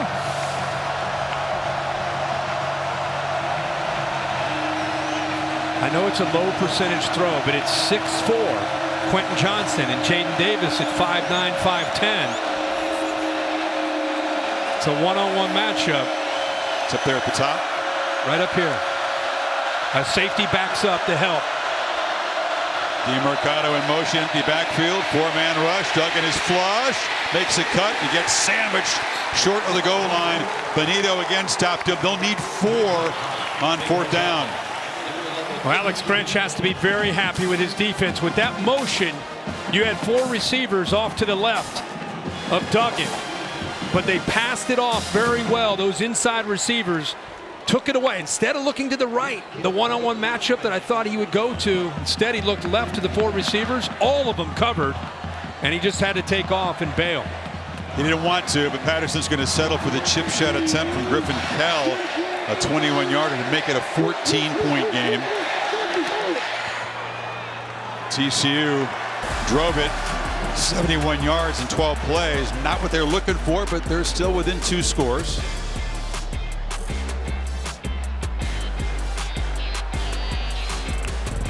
You get a football, but wait, it's got the other team's logo on it. Get that out of here, Oklahoma fans! After that, logo went in the crowd. One TCU guy's trying to get it. He's not going to get it. They chuck it up here, and then it's just a little slam dunk. There's an alley-oop. Get it out of here. Hey! Somebody's got to go collect that on the TCU staff. That's the bummer about it. Kind of like Cubs fans at Wrigley Field, right? Yeah. Any home run ball out there, throw back. They throw it back. Yeah. This one's out of here. I like that even better. Just get it out. Well, they settled for 3, and against Caleb Williams, you don't want to get into this game. You know. We're just talking, Kirk, what a defense would need in this situation. You can't stop him as a takeaway, but Williams is not cooperating with that at all. No, again, it's like a broken record. You just continue to talk about what he's doing. He looks over to the 4 receiver side, comes back. He sees one-on-one, makes a great throw, lets his receiver Michael Woods do what he's going to do. Watch the defense adjust post-snap. Feels that safety. Comes right where that safety came up, makes a great throw, shows the accuracy and the arm strength. Guy right now is in his zone, feeling good. Talked to Lincoln Riley. He admitted there's 4 ways this could go. This was plan A. You start Williams, he plays well, you have no problem. There's a play fake, keeps it, shows the running skills. The first time tonight, he's really flashed the legs, slides down near midfield. Love to see this. Every defensive coordinator that's got to play Oklahoma is concerned about this. Watch this old school Jamel Holloway. Boom, little fake. Now he's got Lyman out in front, pulls out, shows the strength. The arm tackle, you know, he's got speed, but what I love about him, you get down on the field and look at him, the way he's built, his lower half is like Jalen Hurts. He is a strong guy, and it shows there the way he's able to pull out of those arm tackles. A strong guy can also take it to the distance. He's got a 66 and a 64-yard touchdown run this season. Brooks bounces it, stiff arm at the edge, and is driven out hard, slammed into a cooler over there on the TCU bench. Kedrick Van Zant and Carter drove him out. Looks like he's okay. And back to Kevin Negandhi for an update.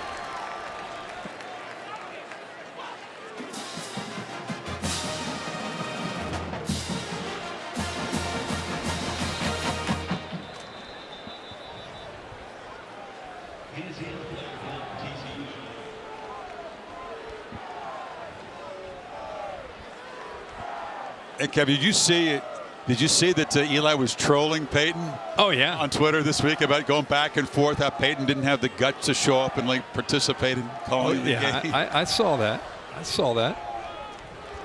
We put that on game day. Eli's a sneaky, funny guy.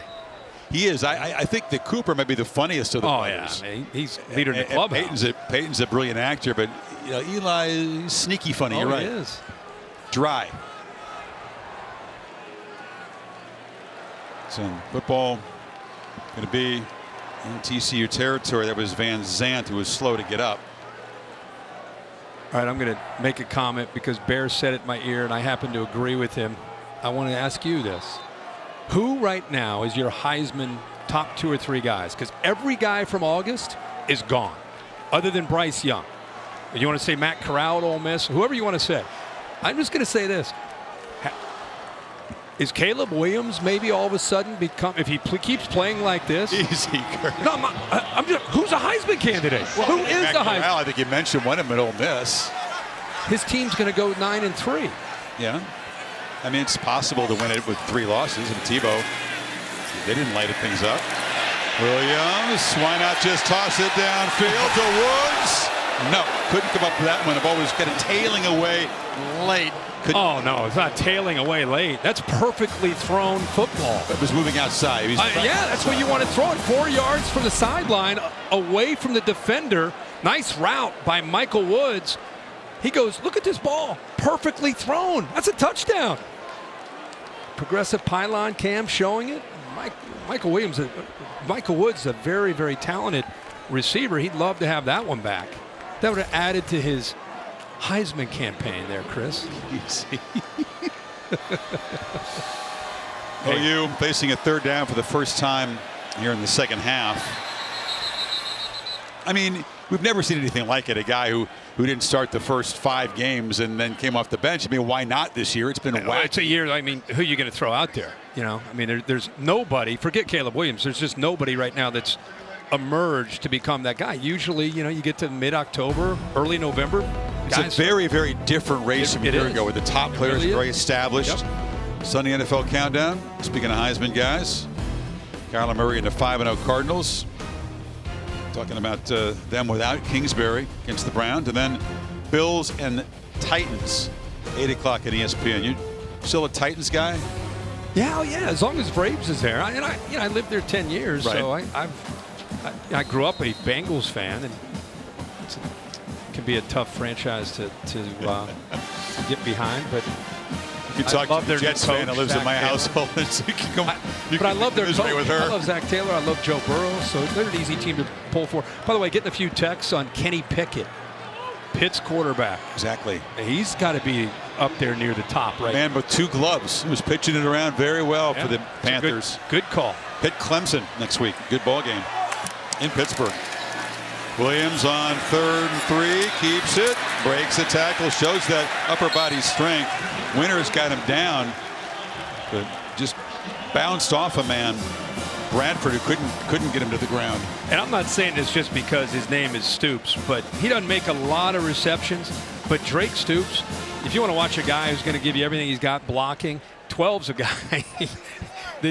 You talked about him a couple times on replays. He's flying. He reminds me of Tim Dwight from Iowa years ago. The flying burrito blocks. That's what Drake Stoops will do to you. Saw his dad Bob a little earlier, just jetting back into town in time for the game. Oh boy, Williams makes a man whiff and goes sprinting to the end zone. Touchdown, Williams! He's doing it all tonight in his starting debut. Are you kidding? Another blown tackle, but you see how tough he is as a runner. 41 to add to the 4 passes he's thrown for touchdowns tonight.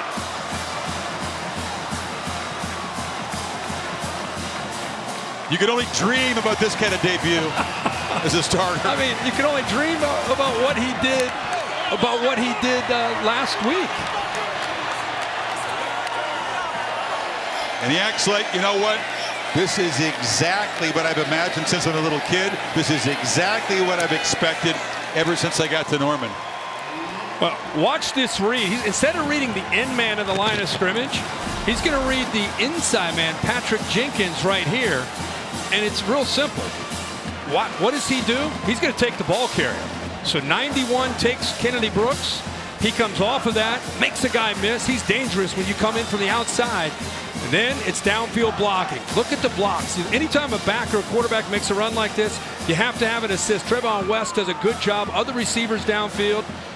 Takes it all the way into the house. Again, this is different wrinkles, different kind of offense. It's much more reminiscent of what you would see from a Jalen Hurts Oklahoma offense, or even going back to Baker Mayfield at times, or Kyler Murray. They've not been running that the last year and a half with Spencer Rattler.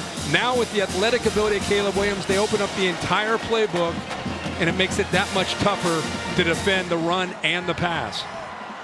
So far, you get S for Superman. This is the guy they were calling for against West Virginia. Turns out they were right. At the time, it felt like they just wanted Rattler pulled. They didn't know how great this guy was. I don't care what they say now. I mean, they had a little tape to go on from high school that's on YouTube. They heard some buzz, a spring game. No one really could have expected outside the walls of the program this kind of, maybe inside the walls either, this kind of performance. Well, they call him Superman, and I can see why. Look out. Taking off is Darius Davis. He's been close to busting one tonight, stopped at the 33. Holly? Well, guys, you talk about it. Caleb Williams' nickname is Superman. He came by it in a very interesting way. His high school coach, he was throwing the ball to him one day, and he actually threw the ball so hard he split the band, his wedding band on his ring. So he can split steel. He flies around, and I love that the students here tonight, everybody's getting into it. I see a lot of kids in the student section with that Superman logo on their chest, the capes, and you can see it. He can change in a telephone booth. Is that what Clark Clinton used to do? It is. He put his foot in the ground, and he looked pretty good out there. It's a great story. A lot of guys are Superman in high school, and then they get up to college and they reality check, but this has been a continuation of the superhero stuff. Davis lost the football. Sooners have it. It's picked up. Deshaun White with a convoy throws the ball at the end zone. Did he fumble it before he landed out of bounds? He was trying to reach for the pylon after scooping it up. And they'll talk about this. Is it a touchback? Did the ball go through the end zone or out of bounds? That's the question. Yeah. What a job by the Sooner defense getting that ball out. But you're right. He extended. This is McCutcheon, a true freshman corner, 7, ripping at that football to get it away from Davis. It's out. Fumble recovered by Oklahoma. He was out of bounds before he fumbled. It'll be 1st and goal, Oklahoma. Let's take a look at that. Yeah, it was Caleb Kelly who ripped the ball out of the hands of Worthy on that kickoff return last week, and they are continue to fight and claw, aren't they? Yeah, I mean they are. This ball is out. That's McCutcheon, who they think has a really bright future with DJ Graham down. He steps in, and Chris, before he extends, they're saying that he is out of bounds. I don't know about that. I mean, the feet looked inbounds. We'll get a bunch of different angles on this. The right hand looked like it touched out of bounds. What was the ball out of the other hand? Let's take a look. Bill, we'll bring in you. There's a lot to look at for D. Anderson, the replay official here. Here's the end of the play again. Where does he step out? Hasn't stepped out yet. Watch the right hand touch.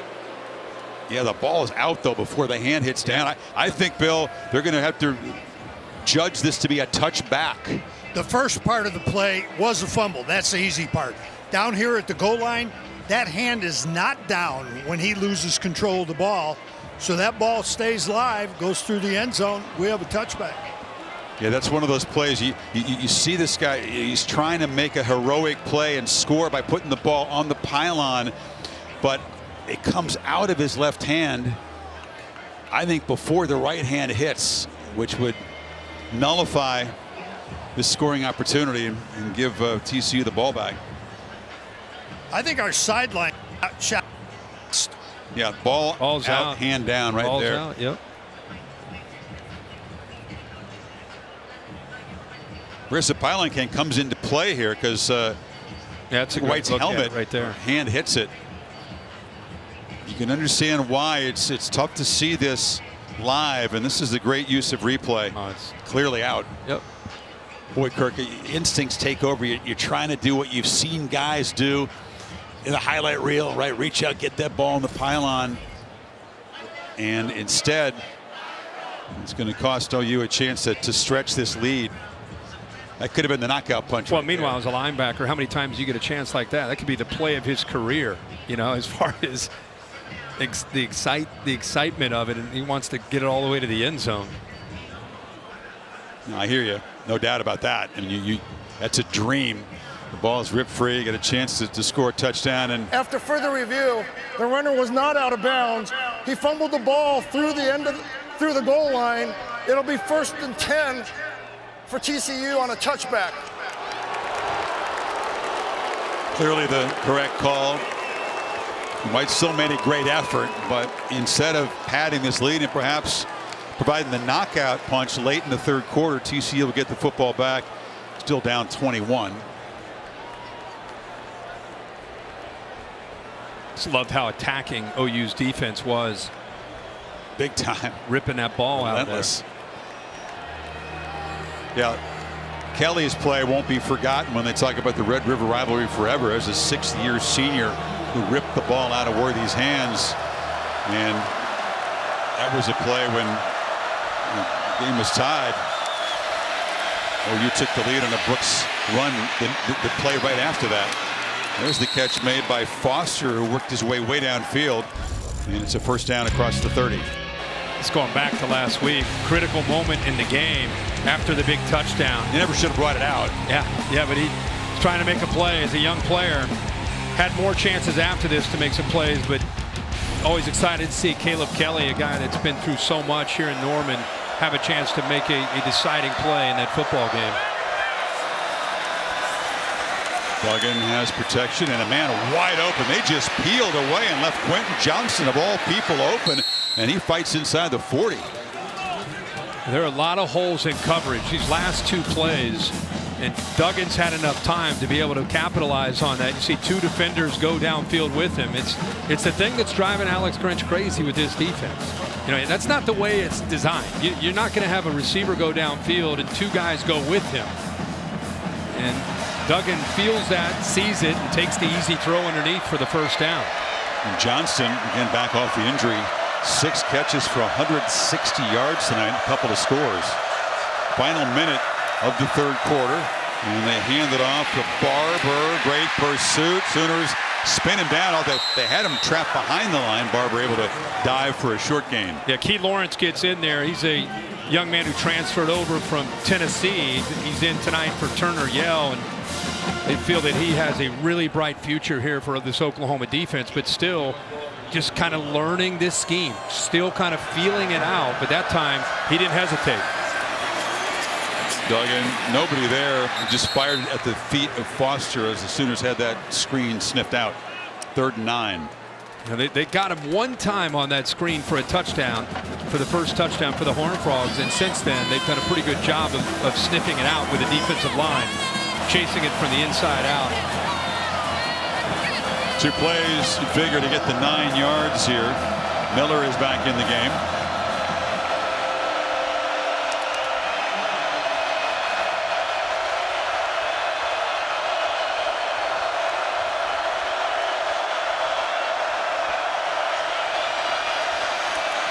Gun launches downfield. Williams incomplete. Well, that was a mix-up there. Savion Williams just stopped running on the route. Ball was thrown. Football. McCutcheon, the freshman, was in coverage. Yeah. Watch him just kind of give up on. I don't know if he didn't see the football thrown to him. Ball's thrown. It's in the air. He just kind of stops. Would have had a hard time maybe catching up to it anyway, but now it's 4th and 9. Punt team is out there. Sooners may want to be alert for a fake. Patterson almost too obvious, give right? The ball back up down 21 here. All just know how to do this. Kick it high with backspin, and retreating to make the fair catch at the 5 is Mims with 2 seconds to play in the 3rd quarter. In the Big 12 here, Oklahoma State already getting to 6-0. But the basketball season is looming. Basketball media days for the women on Tuesday, 1 Eastern time on ESPN Plus. The men on Wednesday at 9:30 a.m. Eastern time. Sign up at ESPNplus.com. Big 12 now.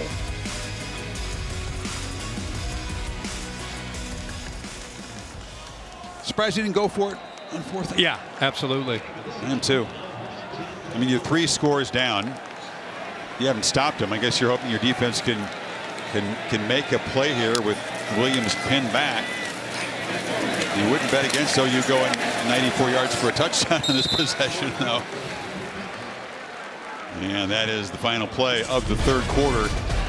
Oklahoma adds 3 more touchdowns in period number 3 in a dream debut for Caleb Williams. Back for the 4th quarter after this message from your local APC station.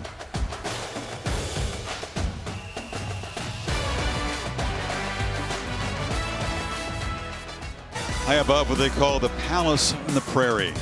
Aerial coverage provided by Goodyear.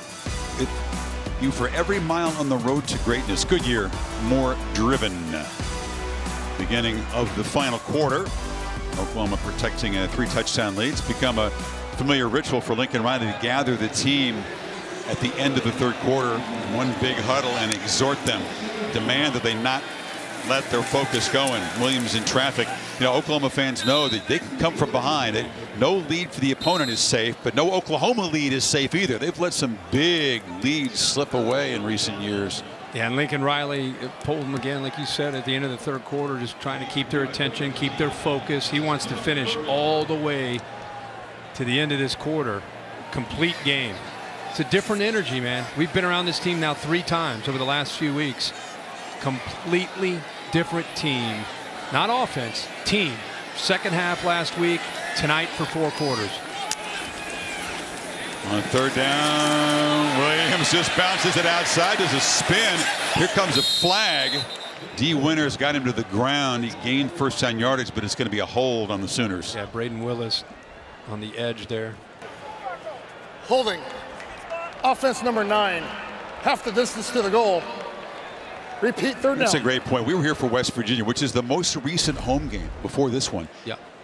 Completely different vibe. The Sooners were struggling, especially offensively. They didn't put the Mountaineers away until kind of basically a walk-off field goal. When you get right at that position, it impacts everything. And all of a sudden, you think about the entire nation, other than Georgia, because their defense and the way they're playing.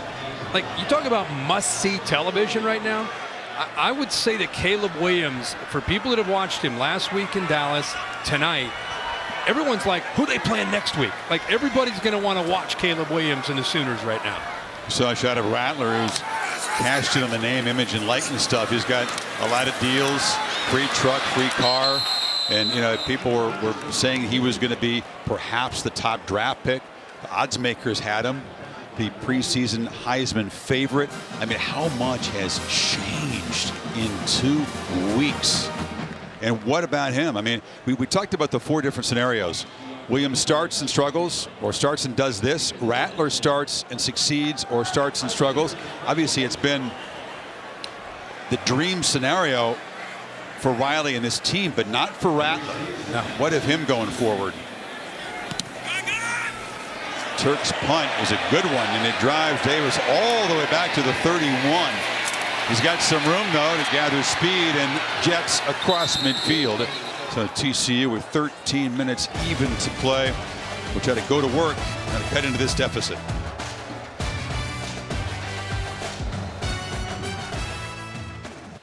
Another reminder, NHL back on ESPN this year, and the Blackhawks looking for their first win, take on the marauding Islanders. The massive road trip, 8 o'clock. And buddy Sean McDonough and Ray Ferraro will be calling that one from the United States. Love to see the NHL back. I said it earlier on ESPN. Good news for you.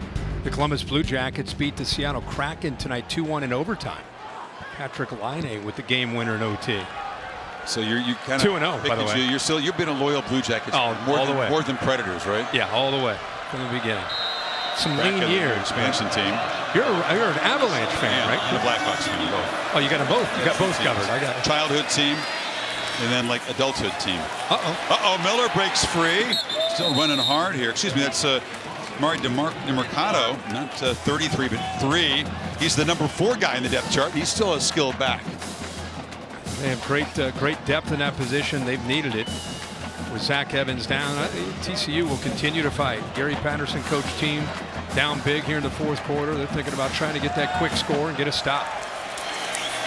Mercado again spins into traffic, knocked down immediately by Caleb Kelly. You talked quickly about Spencer Rattler and his options and what might happen. I feel like in a perfect world, if Caleb Williams keeps playing the way he has, see him there supporting his teammates, supporting Caleb Williams would be the dream scenario for him. But you just wonder in today's day and age with transfer portal and potentially opting out, maybe in his mind thinking about getting ready for the draft. I don't know, but I would love to see him stay here and be a part of this team. Play action, Duggan, pressured, escapes. And Duggan still running, gets the corner and just shows his pure determination. Looked like he was going to get tackled a couple different times in that long run.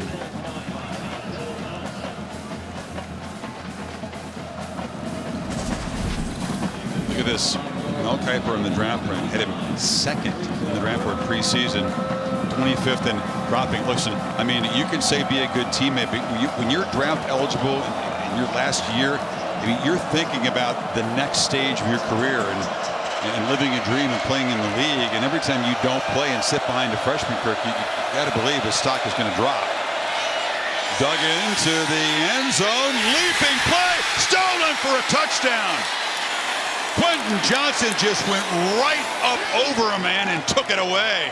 You know, we've seen Billy Bowman out there in nickelback that's been matched up against Johnston, and he's lost that. This time it's Joshua Eaton, who's got great size at 6'2". See him read the eyes of Johnston? He actually had pretty good technique. He read the eyes of Johnston and told him he's looking for the ball. I'm going to turn and look for the ball. But Johnston's strength, 6'4", goes over top of him, and the strength in his hands, because you can see Eaton has it, and Johnston just takes it away from him. What a night tonight for number 1 in white. It's a great point. Those long arms, but the hand strength could have easily been a pick. Instead, it's a touchdown, and TCU will not go away. 14-point game.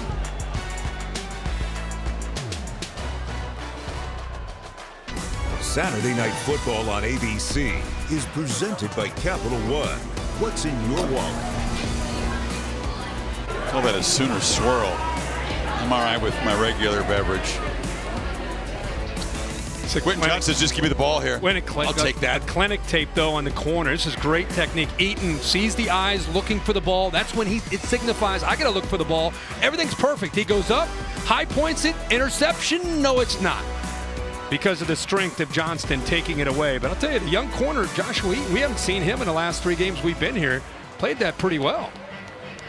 Johnson was pleased with himself. He got a little bit of a warning from the official. Be careful with the celebration, because he kind of stood over him. And Duggan, meanwhile, has matched Williams with 4 touchdown passes, 20 of 28, 336. A bad foot tonight.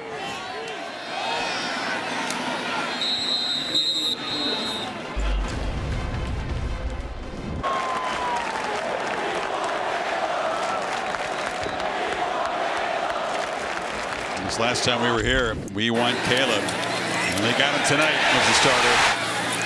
He's been making every decision you'd love to see him make.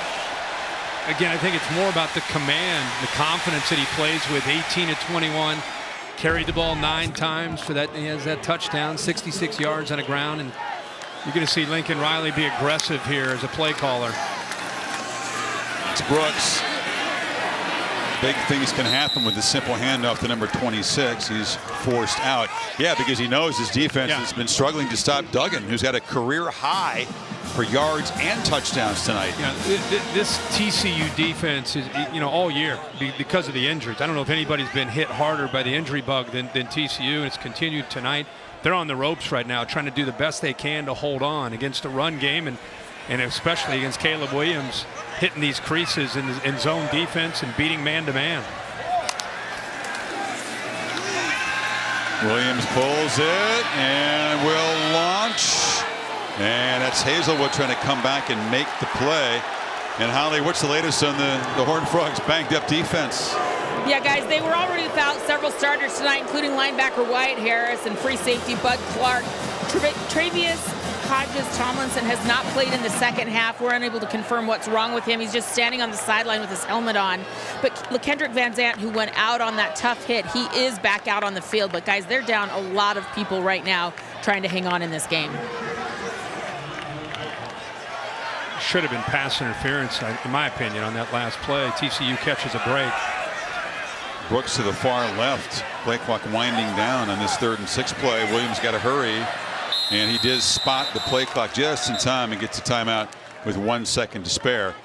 You don't want to give the ball back to Duggan. This is a sneaky important play. It is. Let's go back, show that second down play. Bradford all over Hazelwood. It's a no call. TCU catches a break. We come back. It'll be 3rd down. See if they can get off the field.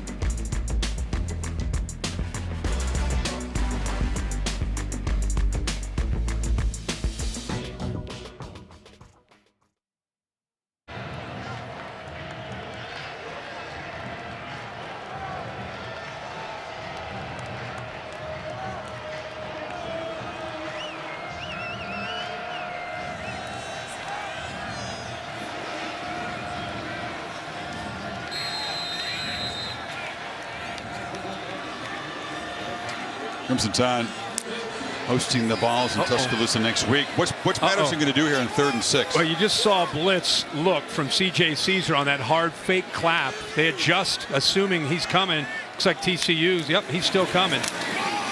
Williams looked right there, threw into traffic, and it was broken up nicely. That was Nook Bradford who made the play, and TCU defense gets the stop and will get the football back. Well, they knew he was coming, and now it's a matter of just trying to win with one of your top receivers against a safety. A little late. A little late with the ball. Bradford does a nice job of kind of sitting close to the sticks and then breaking on the ball, almost stepped in front and came up with a big interception. You blitz that corner, that safety knows the ball's probably coming out. Bradford would love to have set his team up in plus position. As it is, Davis is driven way back deep. There's a flag down on the return, and this guy has electric speed. I mean, when he has the ball and gets in space, look out. But that flag is going to back TCU way up now to start the possession. Yeah, 62-yard punt. He brought it back 24, but the flag is way back at the 9-yard line. Bring it all the way back. Keontae Jenkins with the push in the back. You thought that they might never stop Williams in the offense. Patterson's defense does its job and gives Duggan a chance. I mean, Oklahoma only knows the hard way. They only have won close games. There's FBS teams. The officials are talking because we saw the push in the back by the 10-yard line where the flag is, but you've got 2 more flags out here at the 40-yard line, which will be a different call. So that's why you have the meeting with the officials. Couple different penalties.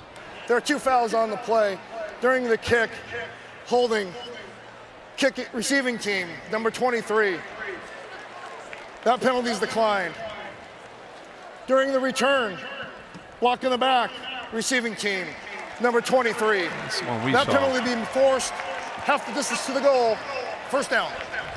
Keontae Jenkins guilty, and that is the penalty that's really going to ruin field position. There's a great punt by Turk, by the way. 23's right here. And the call came in right there, right with that push. That's when the flag came in. So TCU from the 5-yard line, 2 scores down. I don't remember backed up all night. Backed up like this. See what Duggan can do with it. Miller back in the game to the right of Duggan. From his end zone, Duggan batted in the air. And it's Reggie Grimes who came in and got a big hand up. He had 3 receivers to his right. If the ball's out on time, he's got D. Davis where he wants to throw that. Grimes does knock that down. A little bit more urgency. This offense has had a big night. Duggan's had a big night. Reggie Grimes coming around on his stunt.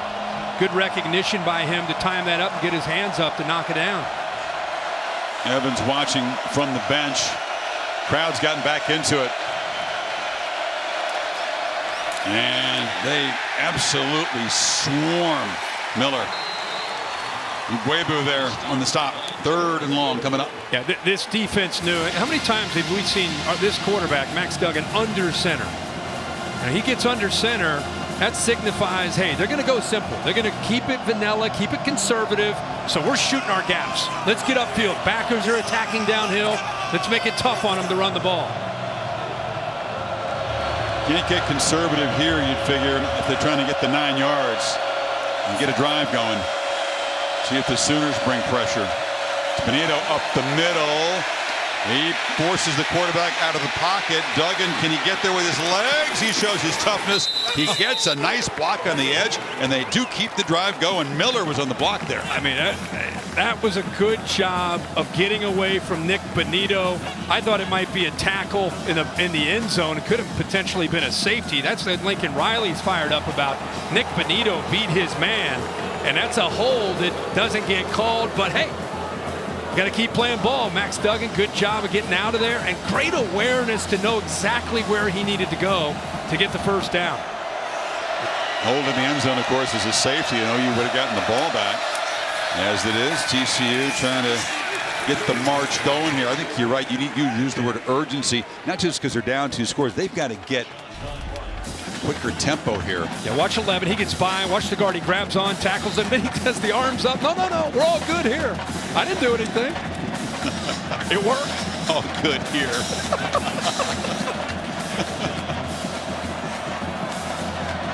You know what I mean? Clock's running here. It's getting down here 8 minutes, and they got a long way to go. Just try to cut it to 7. Beavers to the right and a flinch in the line there. Yeah. By the way, people are saying, why is Lincoln Riley so fired up? I mean, that's the safety. Game's over. Yeah. I mean, game's over. False start. Holding in the end zone. Offense, number 77. 5-yard penalty. Second down. Yeah, I could have finished it. That's game. Get the ball back up 16. Yeah, that's ball game. Duggan gets that first down. Lincoln Riley's right there. OU's entire sideline. What the heck's going on here? Easy now. Some John going on. It's Miller and Deshaun White.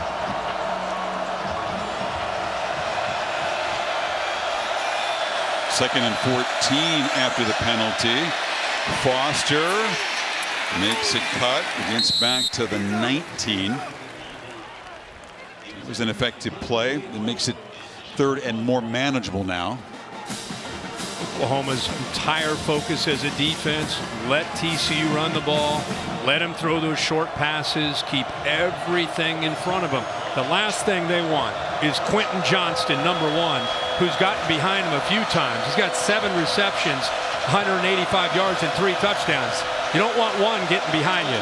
And Joshua Eaton, the man from whom he stole the football for a touchdown, is on him. Duggan looks over the middle and throws incomplete. Trying to get the ball to Barber. Justin Broyles was there to break it up, and it's 4th down. OU defense gets a stop when they need it. Yep, ball is thrown behind. It gives Broyles a chance to get his hands on the ball. You can see Tay Barber actually works to the inside. He beats him right there. If this ball is thrown out in front, then that's a completion. Instead, he gets behind him, and no chance of making a catch there for Tay Barber. So I think you can see Duggan was disappointed in himself, taking the helmet off after that throw.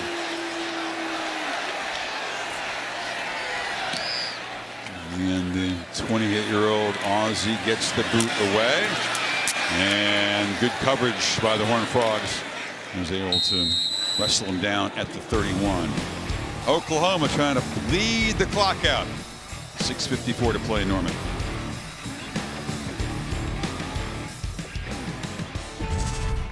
College football rankings brought to you by PlayStation. Big shocker in the top 5 this week. Iowa loses by 17 to Purdue. Hawkeyes still in charge of the Big Ten West. This doesn't impact their chances to go play for a Big Ten championship and perhaps get back in that playoff picture. Be interesting if people just automatically move Cincinnati up to 2 after Oklahoma playing now with Caleb Williams. You know, do they get consideration? Alabama looks like they've recalibrated. They had a big win in Starkville. Ohio State, Penn State, Michigan, ironically, all 3 idle this week. How big the gap between Georgia and everybody else in your mind? Brooks breaking free and is knocked out hard, but Kennedy Brooks, building on that monster game against Texas, back up over 125 tonight. Yeah, I was just going to. He had a beautiful run, so I wanted to lay out. But I would say that because after last week we would have said Georgia and Alabama maybe and everybody else. Now it's Georgia and everybody else, and that's fair. At this point, they are the most complete team.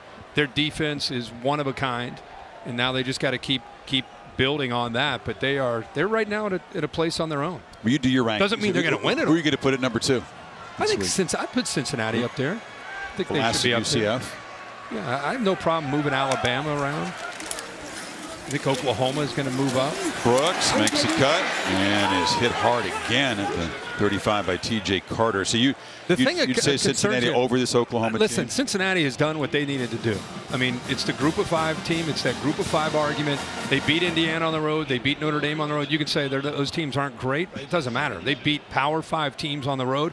And then when they've gotten into their league, they've dominated them.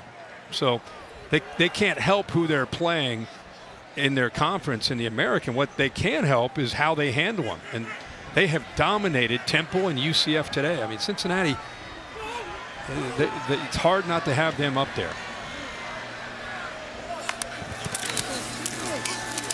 Brooks. And he's taking some hard knocks here. Midway fourth quarter, knocked down short of the mark. You take a look at the rest of the Bearcats' schedule. It's all about handling Notre Dame, which they did well. And you look and see, all right, SMU's gotten into the top 25. They play in Cincy on November 20th. One thing about Cincinnati this year is how they finished last year. Their game in the Sugar Bowl against Georgia, you can say, well, it doesn't really matter, but it does. It's human nature. You earned respect for Cincinnati based on how they played in that game. And they had 19 starters back from that team that played that night. So Georgia had about 19 starters out. I'm not saying that. No, they didn't. That was Florida that played Oklahoma, not Georgia. They missed a few guys, but I get your point. They did build momentum off that. Ironic that there's a late flag after the play there now. That they're 1-2 now after battling in a bowl game. Yeah. Hodge and Carter are still playing very hard. Some frustration showing in that TCU defense.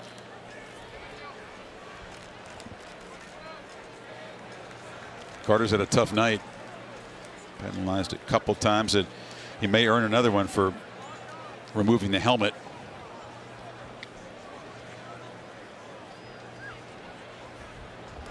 After the play was over, personal foul, unnecessary roughness. Defense number 7, 15-yard penalty, automatic first down. You know what's funny is when your quarterback has a performance the way Caleb Williams has played last week. Here's that personal foul. I mean, he's definitely going. He rips his helmet right off. But when your quarterback has a big game like this, you look past Kennedy Brooks. 16 carries, 139 yards, almost 9 yards a carry.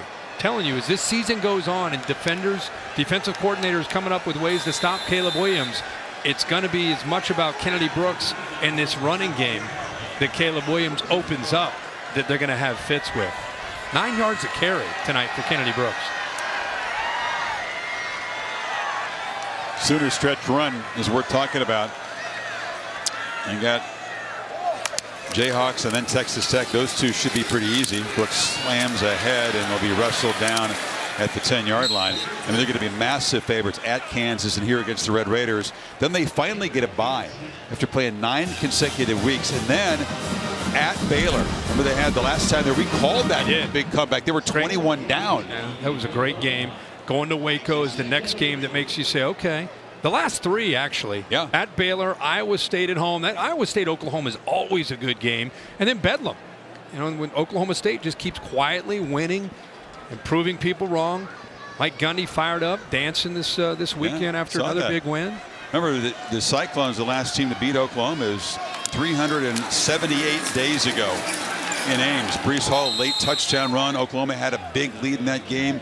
And that is the last loss more than a calendar year ago. How big would Bedlam be this year if Oklahoma State keeps winning and Oklahoma keeps winning? If they're both in. Well, it's showdown in Stillwater. I think game on. I think it might be on our agenda. Can we stumble into that one? We can get there. I think we can do that. Yeah.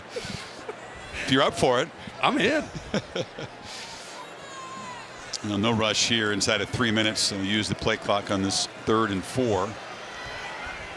Bear loves Bedlam. That's his favorite game of the year. It'll probably be about 31 with a 30-mile-an-hour wind out there in Stillwater. Icy sleet. Brooks bangs inside the. It's another first down. We're getting ahead of ourselves, but yeah, you get the point. The stretch run for OU is no joke, and everybody, they always wear a big target. I mean, you probably got to lose a couple not to get to the Big 12 championship game, but if they're going for perfection, for a playoff bid and all that stuff, but they'll be pressurized. I think that as we walk out of this stadium, and everybody that watched this game, everybody's going to be talking about Caleb Williams and how Caleb Williams makes Oklahoma a legitimate team and makes this a really exciting race in the Big 12 with what Spencer Sanders and Oklahoma State, what they're doing, what Baylor's been able to do. So it's going to be a heck of a race here in the next 5-6 weeks. And he's just going to keep hanging that mouthpiece out of his mouth. He's never going to put it around the teeth for the intended job because he's got a thing going here. So why mess with it? Yeah, they'll be talking about him for sure. You said that he makes them a legitimate team. You said, so without him, you think with Rattler they were lacking? I just go by what I'm watching. You know, I think with with Spencer Rattler in there, they were still effective, but it was almost like they just were stuck. They didn't quite play as good as they could as a team. And I feel like what we've seen with Caleb Williams in there, we've seen a very different team. Oh, there's a handoff to Eric Gray, and Sooner fans know that he hasn't found the end zone yet in his OU career here, and he's come close. He's been knocked down near the goal line so many times. Timeout. TCU. He had a smile on his face. I think they're trying to get him a touchdown here. He's played well tonight. He's been a part of this action. Obviously, as a runner, it's the Kennedy Brooks show, but you've got Eric Gray as an excellent complement. You need more than one back, and he's also an excellent receiver. So OU is going to, looks like, win a game for the first time against an FBS opponent by more than a touchdown. TCU did the best they could with a banged up offense and defense, hung around. But you're right. I mean, the takeaway and the talking point here where they talk football like 24/7 is going to be what number 13 did in his first start. Yeah, and it should be. Honestly, I mean, what he did last week against Texas, bringing them back, it caught everybody's attention. And I don't know, can you think of anything that was more anticipated than is Caleb Williams or Spencer Rattler going to be the guy in all the college football across the whole country? That was what people were interested in seeing. And he got his shot, and he's completely taken advantage of this. And there is a buzz in this stadium, in this city, in this state now about this Sooner team with him there. He did not throw away his shot. And Eric Gray barges in the end zone, and the folks here who really know this team are appreciative. That's not because it's a 3-touchdown game. It's because Eric Gray has finally found the end zone.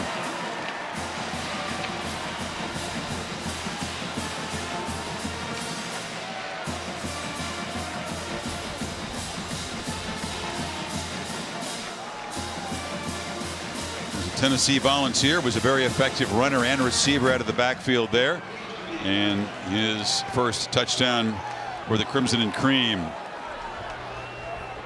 9-play touchdown drive to cap it, and as they say, over half 100 now for the home team.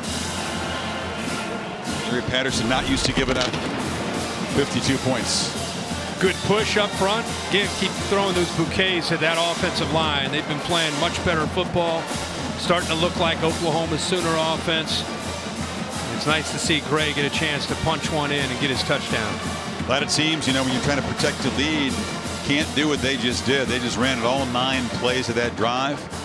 If the Texas Longhorns could have taken the lead and run the ball, you know, Bijan wasn't able to do it like 2 weeks in a row. Yeah. That's what wins games, and it seemed comfortable, but the ability to punctuate that by just running it right down your opponent's throat. Meanwhile, DeMarco Murray looks like he can still go out there, and he does. We need a third back. I'm in. I'm ready. Now he's just coaching the running backs. Sooner Gray, great Dallas Cowboy career. Obvious rapport with these running backs. They got to respect him. Oh yeah. He opens his mouth. You know, he knows what he's talking about. And he was a legend here.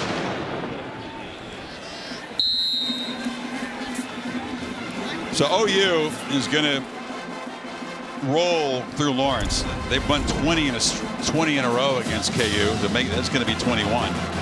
And again, we talked about Cowboys and Sooners on that collision course. Here's the wild card team that could play a spoiler role. I feel like it's just almost like they're forgotten because they haven't remained unbeaten. And before it's all said and done, Matt Campbell and Brock Purdy and the Cyclones will make somebody's Saturday a very sad Saturday. You just know they will. You see him as a spoiler. Don't forget about Baylor, though. Baylor did beat Iowa State. Oh, I'm not forgetting Baylor. I'm just saying somewhere along the way when you're, you know, looking ahead at potential big games down the road further, Iowa State could sneak up there and get somebody. No doubt. Well, I mean, the gaps aren't huge in this league. I mean, no. The team is, Oklahoma's trying to make it a 15th Big 12 title. The rest of the conference has 13 combined. They've dominated, but this year the reality is it's going to be a lot of close games, a lot of really competitive games won in the fourth quarter by just a play or two.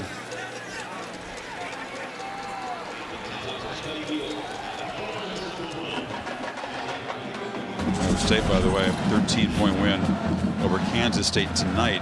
Texas has 3, and that is the next biggest total. Dominance for OU. Final 20 seconds here. Mercado still running hard. TCU, meanwhile, tough road. Kirk, they got West Virginia at Kansas State, Baylor at Oklahoma State. And this team just would like to get healthy and show what it could do. Caleb Williams tonight, 18 of 23, 295, 4 touchdowns, no interceptions. Had some big runs at a touchdown run. And netted 66 yards on the ground in his first start since a junior in high school in 2019. Well, the win streak is 15, longest in FBS. Iowa had the second longest. They stumbled today. This is a different looking football team, isn't it? Yeah, it is. From a couple weeks ago. Different defense as well. Let's get down to Hollywood. Lincoln Riley has got to be pleased. Well, Coach Riley, you had a difficult decision this week to make. You've never changed quarterbacks before in your career in the middle of the season. How did you make the decision, and how has it paid off? Yeah, you know, I mean, it was tough because you got 2 really good players in that room and 2 guys that are team first, regardless of what wants to get reported on the outside. I mean, both those guys were into it, helping each other on the sidelines. I'm confident Spencer would have came in here and played well. Caleb got his opportunity and did a great job with it. You know, his ability to extend plays with his legs, it really helps your offense. It kind of gave you a zing today. How does that factor in? Yeah, it did. You know, TCU, you know, Gary, they always do such a great job defensively, so Caleb was able to get loose a couple of times, did some good things in some scramble situations, and our guys made plays behind it. You guys remain undefeated, the longest winning streak in the country. At the end of the day, that's really all that matters, isn't it? Yes, it is, and it's been a fun run. This team is getting better as we go. We're excited. Hopefully we can keep getting a little bit better as we go through, get a few more guys healthy, and try to make our late run here in the season. All right, usually it's the coach patting the kid on the you-know-what. That was Caleb patting you on the back if you didn't know that. Hey, thank you, Coach. You got it. Thanks, Holly. Appreciate it. Interesting. He's not just the head coach. He is the quarterback coach, and he said that made the decision extra intriguing and in some ways difficult because he's with those guys in the room every day, not just as the boss, but as their position coach. And usually you want to complain to the position coach when you don't like what the head coach does. You can't do that when you're a quarterback here. Yeah, that's so true. And I think I love how he's trying to keep Spencer Rattler engaged. I mean, we all know at this point it's Caleb Williams. I mean, this is his show.